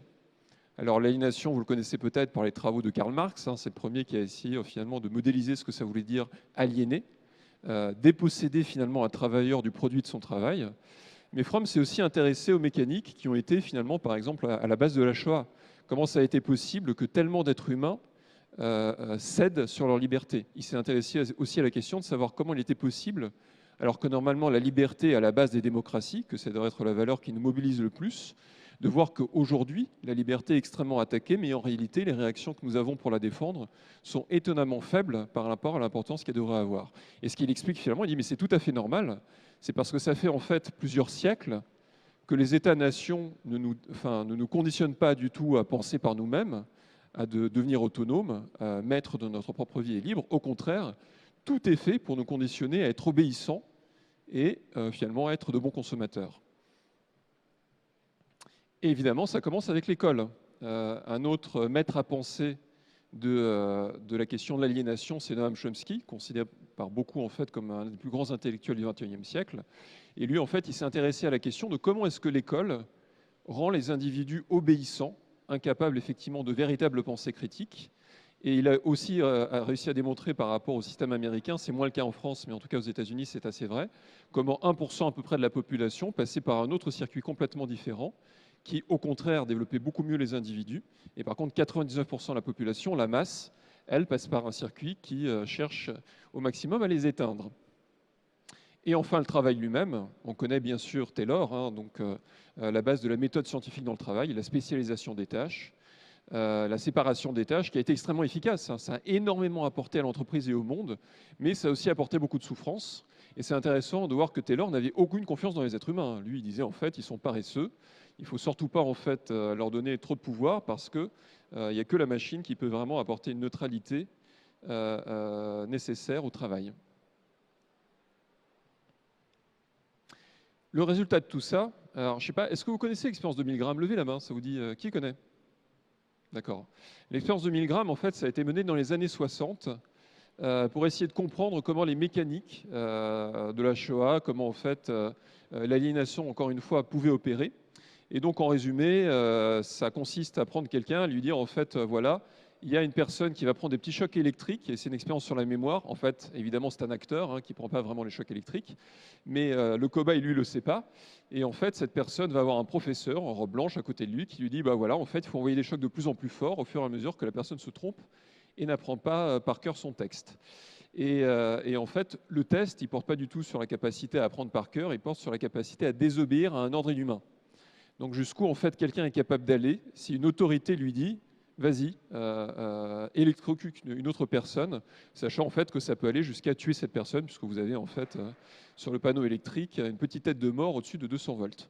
Et en fait, à l'époque, quand ça a été fait dans les années 60, 63% des personnes qui ont été testées appuyaient sur le bouton, ce qui était déjà monstrueux.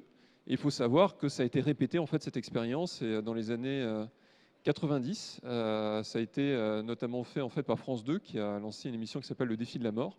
Et là, le scientifique a été remplacé par un animateur télé. Et là, en fait, c'est 80% des gens qui appuyaient sur le bouton. Donc, vous voyez, en fait, c'est quelque chose qui est tout à fait concret comme problème. Comment arriver en fait à désobéir et se construire sa propre pensée autonome. Ici, en fait, vous avez un aboutissement possible de ça, qui est un risque. Hein, qui est en fait, quelque part, je dirais, l'aboutissement de la société de consommation. Donc ça, c'est tiré du film Wall-E, des individus qui ne pensent plus, qui consomment.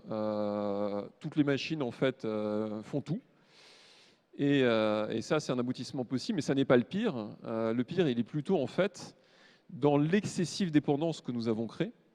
Parce qu'aujourd'hui, le système est devenu extrêmement apprenant. Enfin, le philosophe Pascal disait, mais en fait, l'homme, c'est un grand homme qui pense. C'est-à-dire que nous, comme individus, nous sommes tous comme les cellules d'un énorme organisme.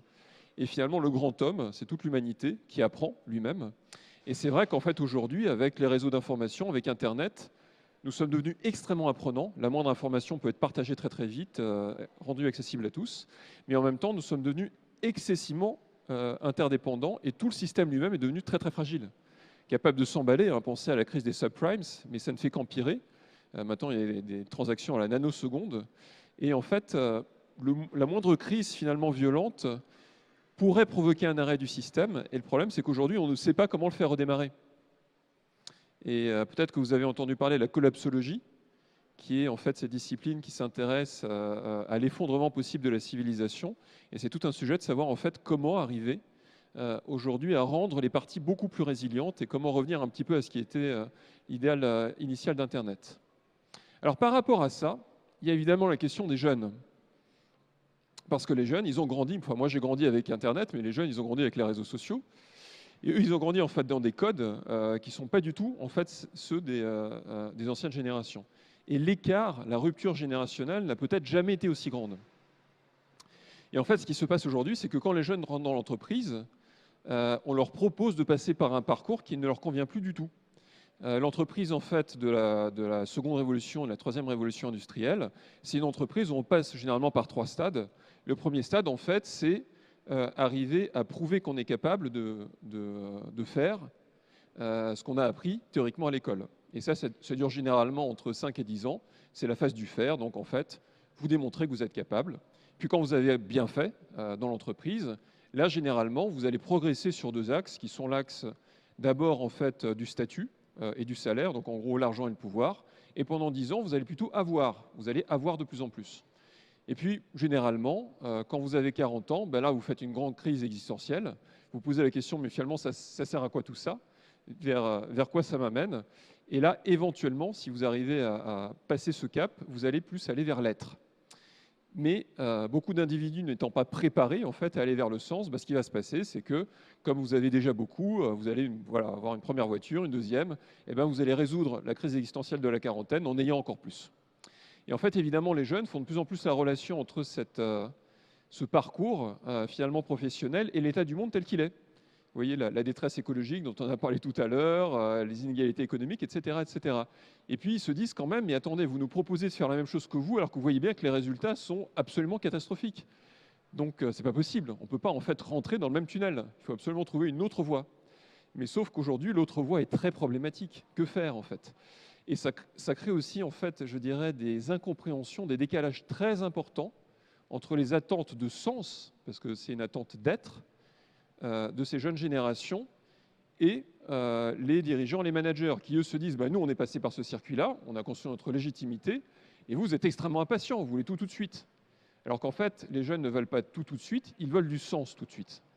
Parce qu'ils comprennent que c'est aussi cette perte et ce vide finalement de sens qui a créé, je dirais, tous les dégâts et tous les déséquilibres que nous connaissons aujourd'hui.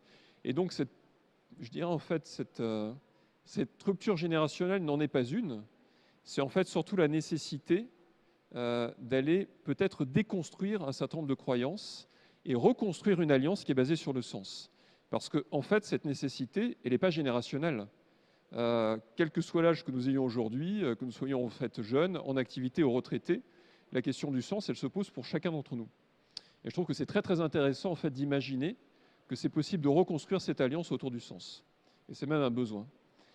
Et les jeunes aujourd'hui, finalement, ils développent différentes stratégies d'adaptation par rapport à ça. Alors j'ai pris 3 images un peu amusantes comme ça. Il y en a une première, en fait, c'est le caméléon. Je dirais que c'est tous les jeunes qui aujourd'hui ne croient plus du tout dans le système, mais font semblant de s'y adapter et ne cherchent pas spécialement à y progresser, simplement à trouver un endroit où on va les embêter le moins possible. Et pour beaucoup d'entre eux, d'ailleurs, ils ne cherchent même pas à rentrer dans le système, c'est tout ce qu'on appelle les invisibles. C'est toute cette population qui est ni en emploi ni en formation, qui explose littéralement aujourd'hui à l'échelle mondiale.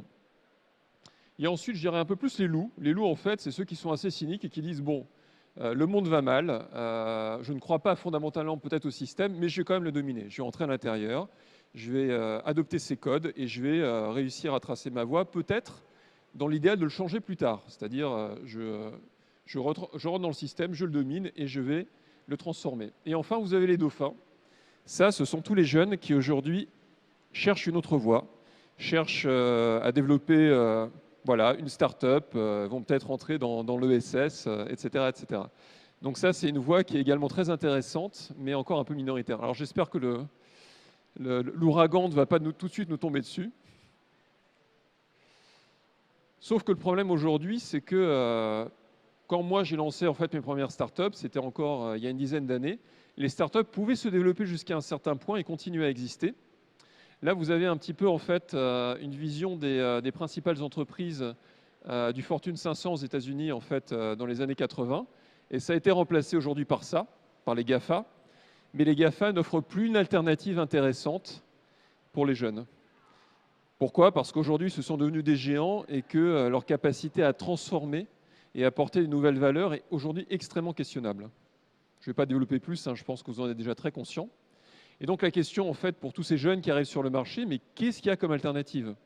Donc aujourd'hui, en fait, il y a eu l'organisation tayloriste qui est en train de disparaître, les startups, l'entreprise agile, qui est une voie intéressante, et en fait, il y a une troisième voie qui est extrêmement émergente, qui est l'écosystème. Donc ça, c'est encore quelque chose qui est très nouveau, finalement. Mais le jour où ça va se développer, ça va peut-être ressembler à ça. Vous voyez, c'est des entreprises interconnectées, c'est ce que l'ESS arrive de plus en plus à faire, c'est tout ce qui fonctionne finalement en maillant des petites entités à l'intérieur d'un système d'intelligence collective. Il y a un chercheur en particulier, en fait, qui s'appelle Frédéric Laloux, peut-être que vous connaissez son livre, qui s'appelle Reinventing Organizations, qui a fait une enquête, une énorme enquête mondiale, pour voir les entreprises qui aujourd'hui arrivent à fonctionner effectivement en intelligence collective. Il en a repéré une centaine, et il a fait l'analyse de 10 de ces entreprises. Il a dit, mais en fait, ces entreprises sont plutôt basées sur des systèmes mécanistes, ne sont pas basées en fait sur la pyramide, ils sont basés sur le sens et sur la connexion entre le sens individuel et le sens collectif. Et il est intéressant de voir, en fait, ça c'est aussi un schéma qui est tiré de son livre, que ces modèles ont progressé de façon lente dans l'histoire. On est passé progressivement des premières sociétés en fait, qui fonctionnaient avec les chasseurs-cueilleurs, et puis ça a été les sociétés du néolithique avec l'agriculture, etc., jusqu'aux sociétés, les entreprises actuelles et les modèles organisationnels actuels. Et aujourd'hui, en fait, sur l'espace de 10 ou 15 ans, on va vivre en fait le saut à l'étape suivante. Et donc, c'est vraiment aussi la question de est-ce que certaines entreprises risquent pas de disparaître un peu comme les dinosaures. Et en fait, aujourd'hui, c'est aussi le passage entre deux modèles, et je dirais deux sciences, deux ingénieries. Donc, une science qui est beaucoup plus la science en fait de l'aliénation. Et en face de cette science, petit à petit, il y a une science qui est beaucoup plus jeune, beaucoup plus fragile, qui est une science de l'émancipation collective. Voilà. Et il y a aussi des ingénieurs, justement, qui essayent d'essayer de comprendre comment c'est possible de créer des cadres d'intelligence collective pour faire émerger ce nouveau type de façon de travailler ensemble. Alors, quelques exemples. Vous avez peut-être entendu évidemment parler de l'école 42 qui réinvente les manières en fait, d'apprendre par le peer-to-peer mentoring. Il y a aussi d'autres exemples. Alors, Buurtzorg, c'est une entreprise qui a été analysée en profondeur par Frédéric Laloux, qui est très intéressante. Ils ont commencé, en fait, ils étaient 4 en 2007. Aujourd'hui, ils sont 12 500 collaborateurs à travers le monde. C'est une entreprise qui fait du soin à domicile et ils fonctionnent par des petites entités d'une dizaine de personnes qui sont des équipes apprenantes qui sont maillées entre elles dans une énorme communauté apprenante au niveau mondial. Et leur vision, en fait, c'est de tout construire sur l'intelligence collective et l'autonomie. C'est-à-dire que quand ils vont voir une personne âgée qui a besoin d'être accompagnée, ils la mettent en autonomie, ils mettent en fait ses enfants aussi en soutien de cette personne, ils vont voir les voisins. Et en fait, ils disent, bah, si on a bien fait notre travail, on n'a quasiment plus rien à faire. Vous voyez, c'est une autre manière complètement de considérer la relation à un client totalement en écosystème. Et ils sont en train d'exploser de façon exponentielle. Et là, nous prenons d'autres exemples d'entreprises qui fonctionnent aussi comme ça. Et puis aussi, en fait, les communautés qu'on a mis en place. Là, je parle un peu plus en fait, de ce que je fais avec Collectif Z. Et ça, c'est des communautés qui sont beaucoup plus autour du parcours initiatique. Alors nous, on a encore une autre approche. Et je tiens aussi à vous remercier là-dessus parce que ça a été fait avec certains élèves de Centrale Paris, voilà, qui nous ont aidés en fait à concevoir ces outils. Et nous, on a une autre approche qui est en fait de s'appuyer sur la théorie du héros inspirant, qui est que quand en fait on choisit un héros qui nous parle, qui nous porte, ça nous permet finalement de développer au maximum nos qualités. Et on fonctionne un petit peu comme Buurtzorg, c'est-à-dire que nous, en fait, on met les gens dans des petites équipes, que ce soit d'ailleurs dans des écoles, dans des entreprises, sur des territoires, des équipes de 8 personnes, et les gens vont se voir de façon régulière. Ils vont se voir en fait toutes les 2 ou 3 semaines, et ils vont relever ensemble des défis, des challenges, faire des expériences qui vont connecter leur développement personnel, pleinement connecter leur développement personnel avec l'impact qu'ils vont avoir sur un territoire, sur une entreprise, dans une association, et ainsi de suite. Et voilà quelques exemples de héros et challenge. Et donc, je vais juste finir, voilà, les dernières minutes, ça va, je tiens le timing, j'espère, ça va, sur le rôle de l'ingénieur. Alors moi, ça me fascine vraiment, si vous voulez, le rôle de l'ingénieur, la fonction de l'ingénieur dans la société. Pour moi, le plus grand ingénieur, évidemment, c'est Léonard de Vinci. On a dit tout à l'heure, c'est pas que quelqu'un qui réalise, c'est quelqu'un qui peut avoir des idées. Léonard de Vinci, il n'a pas réalisé tout ce qu'il a imaginé, mais en fait, il a eu des idées absolument incroyables. Bien sûr, ça, vous le savez. Et c'est intéressant de voir que Léonard de Vinci était l'un des premiers, mais peut-être aussi des derniers ingénieurs indépendants. C'est-à-dire c'est quelqu'un qui a réussi à travailler avec beaucoup de pouvoir sans jamais être rattaché et aliéné à un pouvoir. Et en fait, l'ingénieur, notamment avec Napoléon qui en 4 ans a quasiment réinventé toute la société civile, l'ingénieur a aussi été de plus en plus, je dirais, en fait, instrumentalisé. Pourquoi ? Parce qu'il s'est mis au service de l'État-nation, et puis ensuite il s'est mis au service de la corporation, en inventant des choses absolument magnifiques, mais qui ont été souvent exploitées par d'autres. Or, aujourd'hui, comme je vous le disais, la nation, tout comme la corporation, tout comme en fait les principales institutions qui sont à la base de la société, sont en train de petit à petit peut-être pas de disparaître, mais en tout cas leur fonction est en train de s'amenuiser, et en même temps, il y a de nouvelles institutions qui, elles, sont en train de monter en puissance. Et je pense pour moi, en fait, que le rôle de l'ingénieur, c'est d'être la cheville ouvrière, justement, de cette transformation de la civilisation et de l'émergence de ces nouvelles institutions. Internet en est une, hein, ça c'est clair que ces nouvelles institutions, il y en a encore d'autres, en fait, qui sont en train d'émerger. Et sans les ingénieurs, ces nouvelles institutions n'auront pas, finalement, la capacité à jouer leur rôle dans le monde de demain. Et puis, il n'y a pas que ça. En fait, il y a encore quelques autres adjectifs que j'aimerais vous proposer, en fait, dans ce qu'on peut imaginer de ce que va être le rôle de l'ingénieur demain et de la place de la science demain. L'organicité. On est très fiers aujourd'hui de nos réalisations techniques, mais peut-être que dans quelques générations, on se dira, mais finalement, ce qui caractérise notre époque, c'est qu'on a été les seuls à être assez fous pour penser qu'on était déconnectés de la nature. Donc l'organicité, c'est la relation à la nature, la biomimétique. La frugalité, c'est la capacité à faire avec peu de moyens, à mieux utiliser les ressources. L'interdisciplinarité, alors l'ingénieur par définition, il a la croisée de plein de disciplines, mais je pense que plus que jamais, ça va être nécessaire que les ingénieurs parlent avec des philosophes, comme moi, avec des poètes, parce que l'esprit poétique est très complémentaire de l'esprit technique, avec des entrepreneurs, avec des artistes.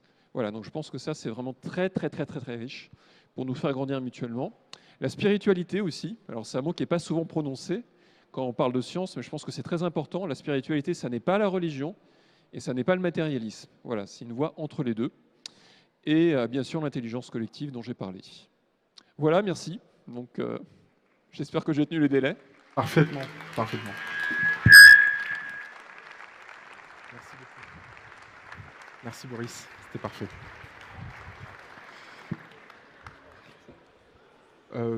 Si tu veux rester sur scène, bien sûr. Mais...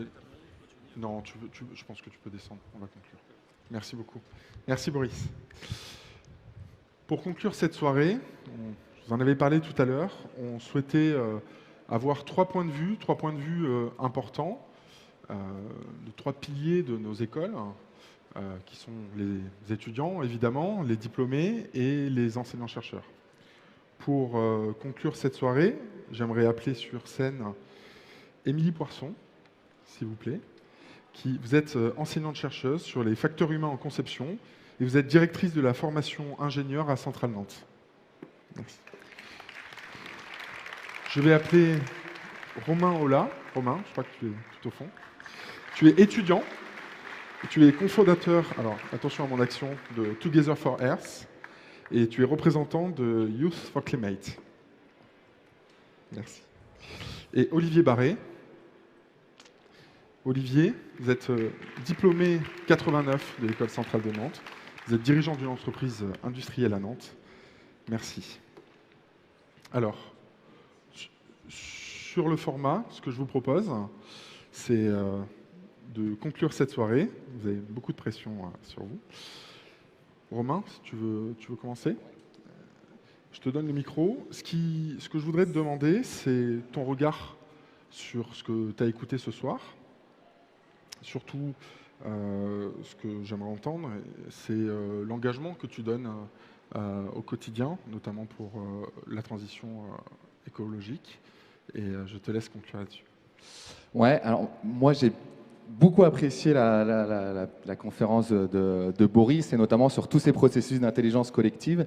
Aujourd'hui, je fais une année de césure dans un collectif qui s'appelle La Bascule, peut-être que tu connais, où on expérimente notamment tous ces processus d'intelligence collective, parce que moi, depuis 2 ans, je me suis engagé par la voie de l'écologie, et en fait, petit à petit, je me suis rendu compte que je me reconnaissais pas du tout dans le système dans lequel on était. J'ai des expériences associatives, mais aussi en entreprise. Et pour ça, j'aimerais faire une petite référence. Il y a eu un hommage tout à l'heure à une citation d'il y a 15 ans, un discours à Johannesburg qui disait « Notre maison brûle et nous regardons ailleurs. Nous ne pourrons pas dire que nous ne savons pas. Prenons garde que le XXIe siècle ne devienne pas pour les générations futures celui d'un crime de l'humanité contre la vie. »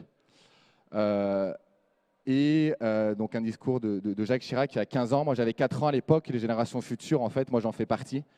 Les derniers rapports du GIEC, notamment sur les terres, sur les océans, sont alarmistes, sont violents. Je vous invite à les lire. et ils remettent considérablement en question différents aspects de notre société, de nos modèles de société. Et donc c'est vrai que moi, dans ce... Voilà, je ne me reconnais pas dans ce système et j'ai envie de tester de nouvelles formes d'engagement, de nouvelles formes d'intelligence collaborative. Je fais aussi partie d'un collectif, vous connaissez peut-être, qui s'appelle le Manifeste étudiant pour un réveil écologique, qui interpelle, donc un texte qui a été signé par 30 000 étudiants en septembre de l'année dernière, par des étudiants issus de grandes écoles majoritairement, qui interpelle notre société, et qui interpelle notre modèle économique en lequel en fait on ne croit plus. Et donc aujourd'hui, voilà, on a besoin de réinventer de nouveaux modèles économiques où le capital naturel ou le capital social sont à part entière dans les bilans de nos entreprises et pas uniquement le capital financier. On a besoin, on parlait beaucoup, et moi c'est vrai que c'est de progrès technologiques, d'intelligence artificielle.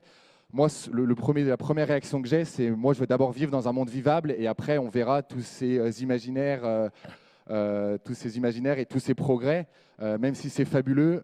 Moi, pour l'instant, en lisant les derniers rapports du GIEC, dans 30 ans, c'est un monde où les gens vont mourir, qu'on nous prévoit. Donc, moi, j'ai envie de réinventer un nouveau modèle de société. Donc, je le fais via la SQL et je pense qu'on a besoin de tout le monde pour réinventer ces nouveaux modèles, ces alternatives. Il y en a de partout, sur tous les territoires.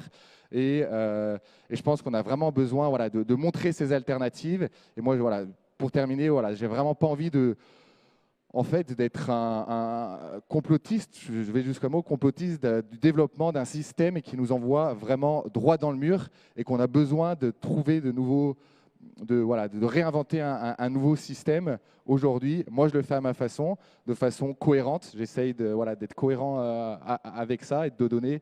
Voilà, moi, j'ai pris la décision la plus raisonnable que je pense pour mon année de césure, c'est de donner toute mon énergie pour la transition.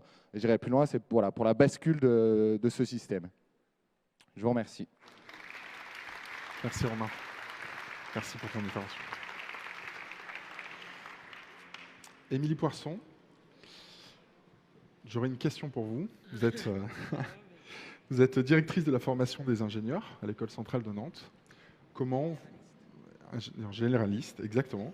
Comment vous faites évoluer l'enseignement de nos étudiants pour répondre à ces nouvelles aspirations et aux nouvelles aspirations que vous venez d'entendre? Voilà, merci. Merci Romain pour cette intervention, parce que du coup, ça me laisse une scène toute ouverte pour rebondir également sur ce que Gérard Perronneau, je crois, disait à la restitution, à savoir comment il faut co-construire, comment il faut faire intervenir les étudiants dans la formation. Alors, simplement, quand on voit Romain s'exprimer, on se dit que l'inspiration, elle vient des étudiants, et puis que nous, on a notre rôle, c'est de les aider justement à être eux-mêmes, à trouver leurs valeurs, parce que ce n'est pas forcément évident, donc à déterminer leurs valeurs pour après agir, toujours c'est pareil, le courage de dire et le courage de faire, et le courage d'être soi-même pour déterminer ses valeurs et pouvoir mener ses actions dans ce sens-là. Alors à l'école, puisque Chris posait la question, à l'école on construit avec eux. Ils participent bien sûr au conseil des études, on va écouter leur projet, il y a une option projet suite justement aux discussions autour des conséquences du changement climatique qui ouvre. Donc dans le projet, eh bien, ils vont travailler d'une manière différente et ils vont s'épanouir. Le point sur lequel on continue à travailler, et c'est peut-être là, si vous avez des idées, on pourra en discuter après les interventions, c'est qu'effectivement, il y a un cadre aujourd'hui, comme tu le disais, on peut décider de ne pas, que ce cadre ne nous correspond pas. Et dans ce cas-là, il faut avoir la liberté de sortir de ce cadre. Mais pour ça, il faut aller chercher des informations. Boris, vous en parliez sur la masse d'informations qu'il y a. Et pour sortir de ce cadre, il faut savoir à un moment prendre des décisions. Et je crois que notre rôle, c'est aussi de les accompagner dans cet apprentissage de la prise de décision. Et donc, si vous avez des idées de moyens pour leur apprendre à prendre des décisions, eh bien, nous pourrons en discuter dans la suite de la soirée. Merci. Merci, merci Monique. Olivier Barré, oui. Vous êtes chef d'entreprise, diplômé de l'École centrale de Nantes en 89. En tant que chef d'entreprise, comment vous avez observé ces évolutions et surtout les nouvelles aspirations des salariés qui travaillent avec vous? J'aurais dit sans doute d'autres choses que je vais dire maintenant, si je n'avais pas entendu ce que je viens d'entendre. J'avais commencé par mettre je vis une époque formidable, parce qu'effectivement, c'est une époque où la mutation, et on est conscient de cette mutation, de ces grands changements. Et ce que disait Boris, j'ai déjà entendu certains sujets déjà l'évoquer, mais j'en prends de plus en plus conscience.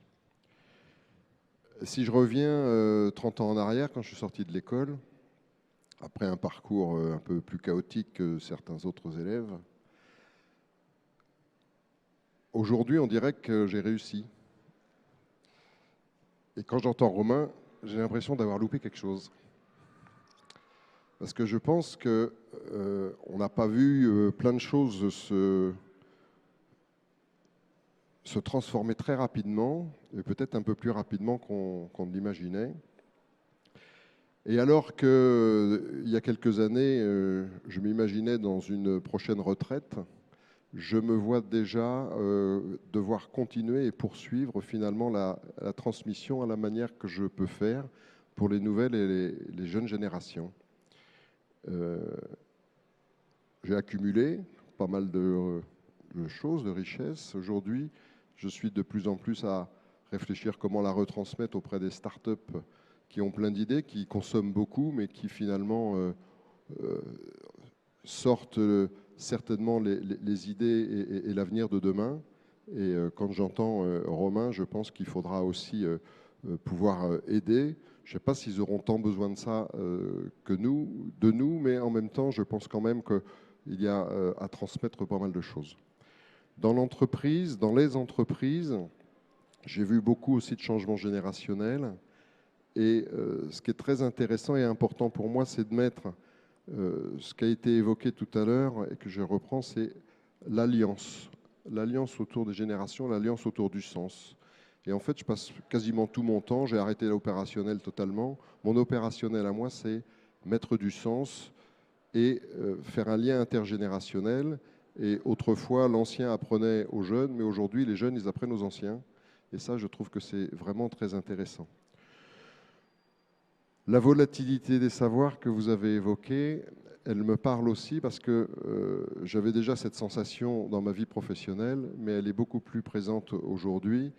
Et la question qu'il faut qu'on se pose, que je me pose en tant que chef d'entreprise, c'est comment finalement faire en sorte qu'il y ait un apprentissage permanent, une évolution des apprentissages, une acceptation de se remettre en cause en permanente et que finalement on n'est jamais arrivé et qu'il faut continuer à apprendre.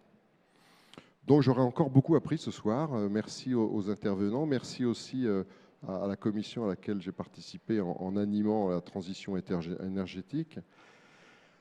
Je terminerai en disant la première des choses qu'il faut avoir, et ça c'est ma particularité sans doute, c'est la confiance. Se rendre compte que ça va sans doute être pas si facile que ça, mais qu'en même temps, j'ai confiance dans l'homme, j'ai confiance dans l'ingénieur qui devra apporter, qui continuera à apporter sa pierre à cette évolution. Et plutôt que de regarder la retraite, entre guillemets, je vais plutôt regarder qu'est-ce qui reste à faire parce que il me semble qu'on a manqué quelque chose et qu'il est encore grand temps de pouvoir modifier les choses. Je ne suis pas forcément très optimiste la façon dont je le vois, mais moi je le vois de façon optimiste parce que même si on nous annonce beaucoup de catastrophes, et il y en a qui arrivent déjà et qui continueront à arriver, je pense que pour autant, l'homme a cette capacité de résilience et de rebond et qu'il faudra effectivement tout ça construire tous ensemble. Voilà, ce que je n'avais pas imaginé vous dire, mais ce qui est venu dans les 15 dernières minutes, et principalement parce peut-être ce que j'ai entendu de toi, Romain. Donc merci, Romain. Merci beaucoup. Merci, Olivier. Merci à vous trois pour vos 3 interventions. C'était court, c'est vrai, mais c'était très important, je pense, de conclure avec vos 3 points de vue. Si vous voulez redescendre. Puisque je vais moi aussi rendre le micro à Gilles-Emmanuel Bernard. Je crois que tu as un propos conclusif et je crois une photographie de famille. Je te laisse le micro. Merci à vous. Bien, je vais vous refaire une petite introduction alors. Non, juste pour vous demander si vous avez passé une soirée qui a répondu à vos attentes, notamment par la profondeur et peut-être la diversité des sujets que nous avons abordés, sans parler du moment exceptionnel que vous avez vécu, enfin que nous avons fait vivre avec tous ces bruits, avec cet orage en live. Enfin, vraiment, c'est un moment assez particulier. Donc, je voudrais remercier tous les intervenants, à commencer par les derniers. Donc, merci Boris. Merci Émilie, Olivier et Romain. Merci Chris pour nous avoir fait respecter le timing.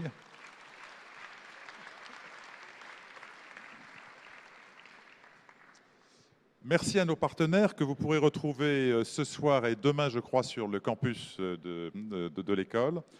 Et puis un très grand merci à Vanessa, au comité de pilotage et à toutes celles et tous ceux qui l'ont entourée pour faire de cette soirée, pas seulement cette première partie, mais toute la soirée, un grand moment, un moment exceptionnel. Donc merci Vanessa.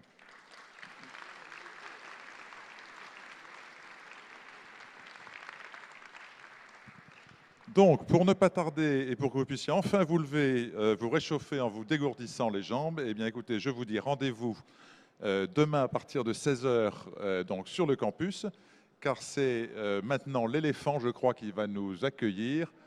On a simplement une petite photo à faire après, donc avec les présidents des associations et les directeurs, ou leurs représentants et les directeurs.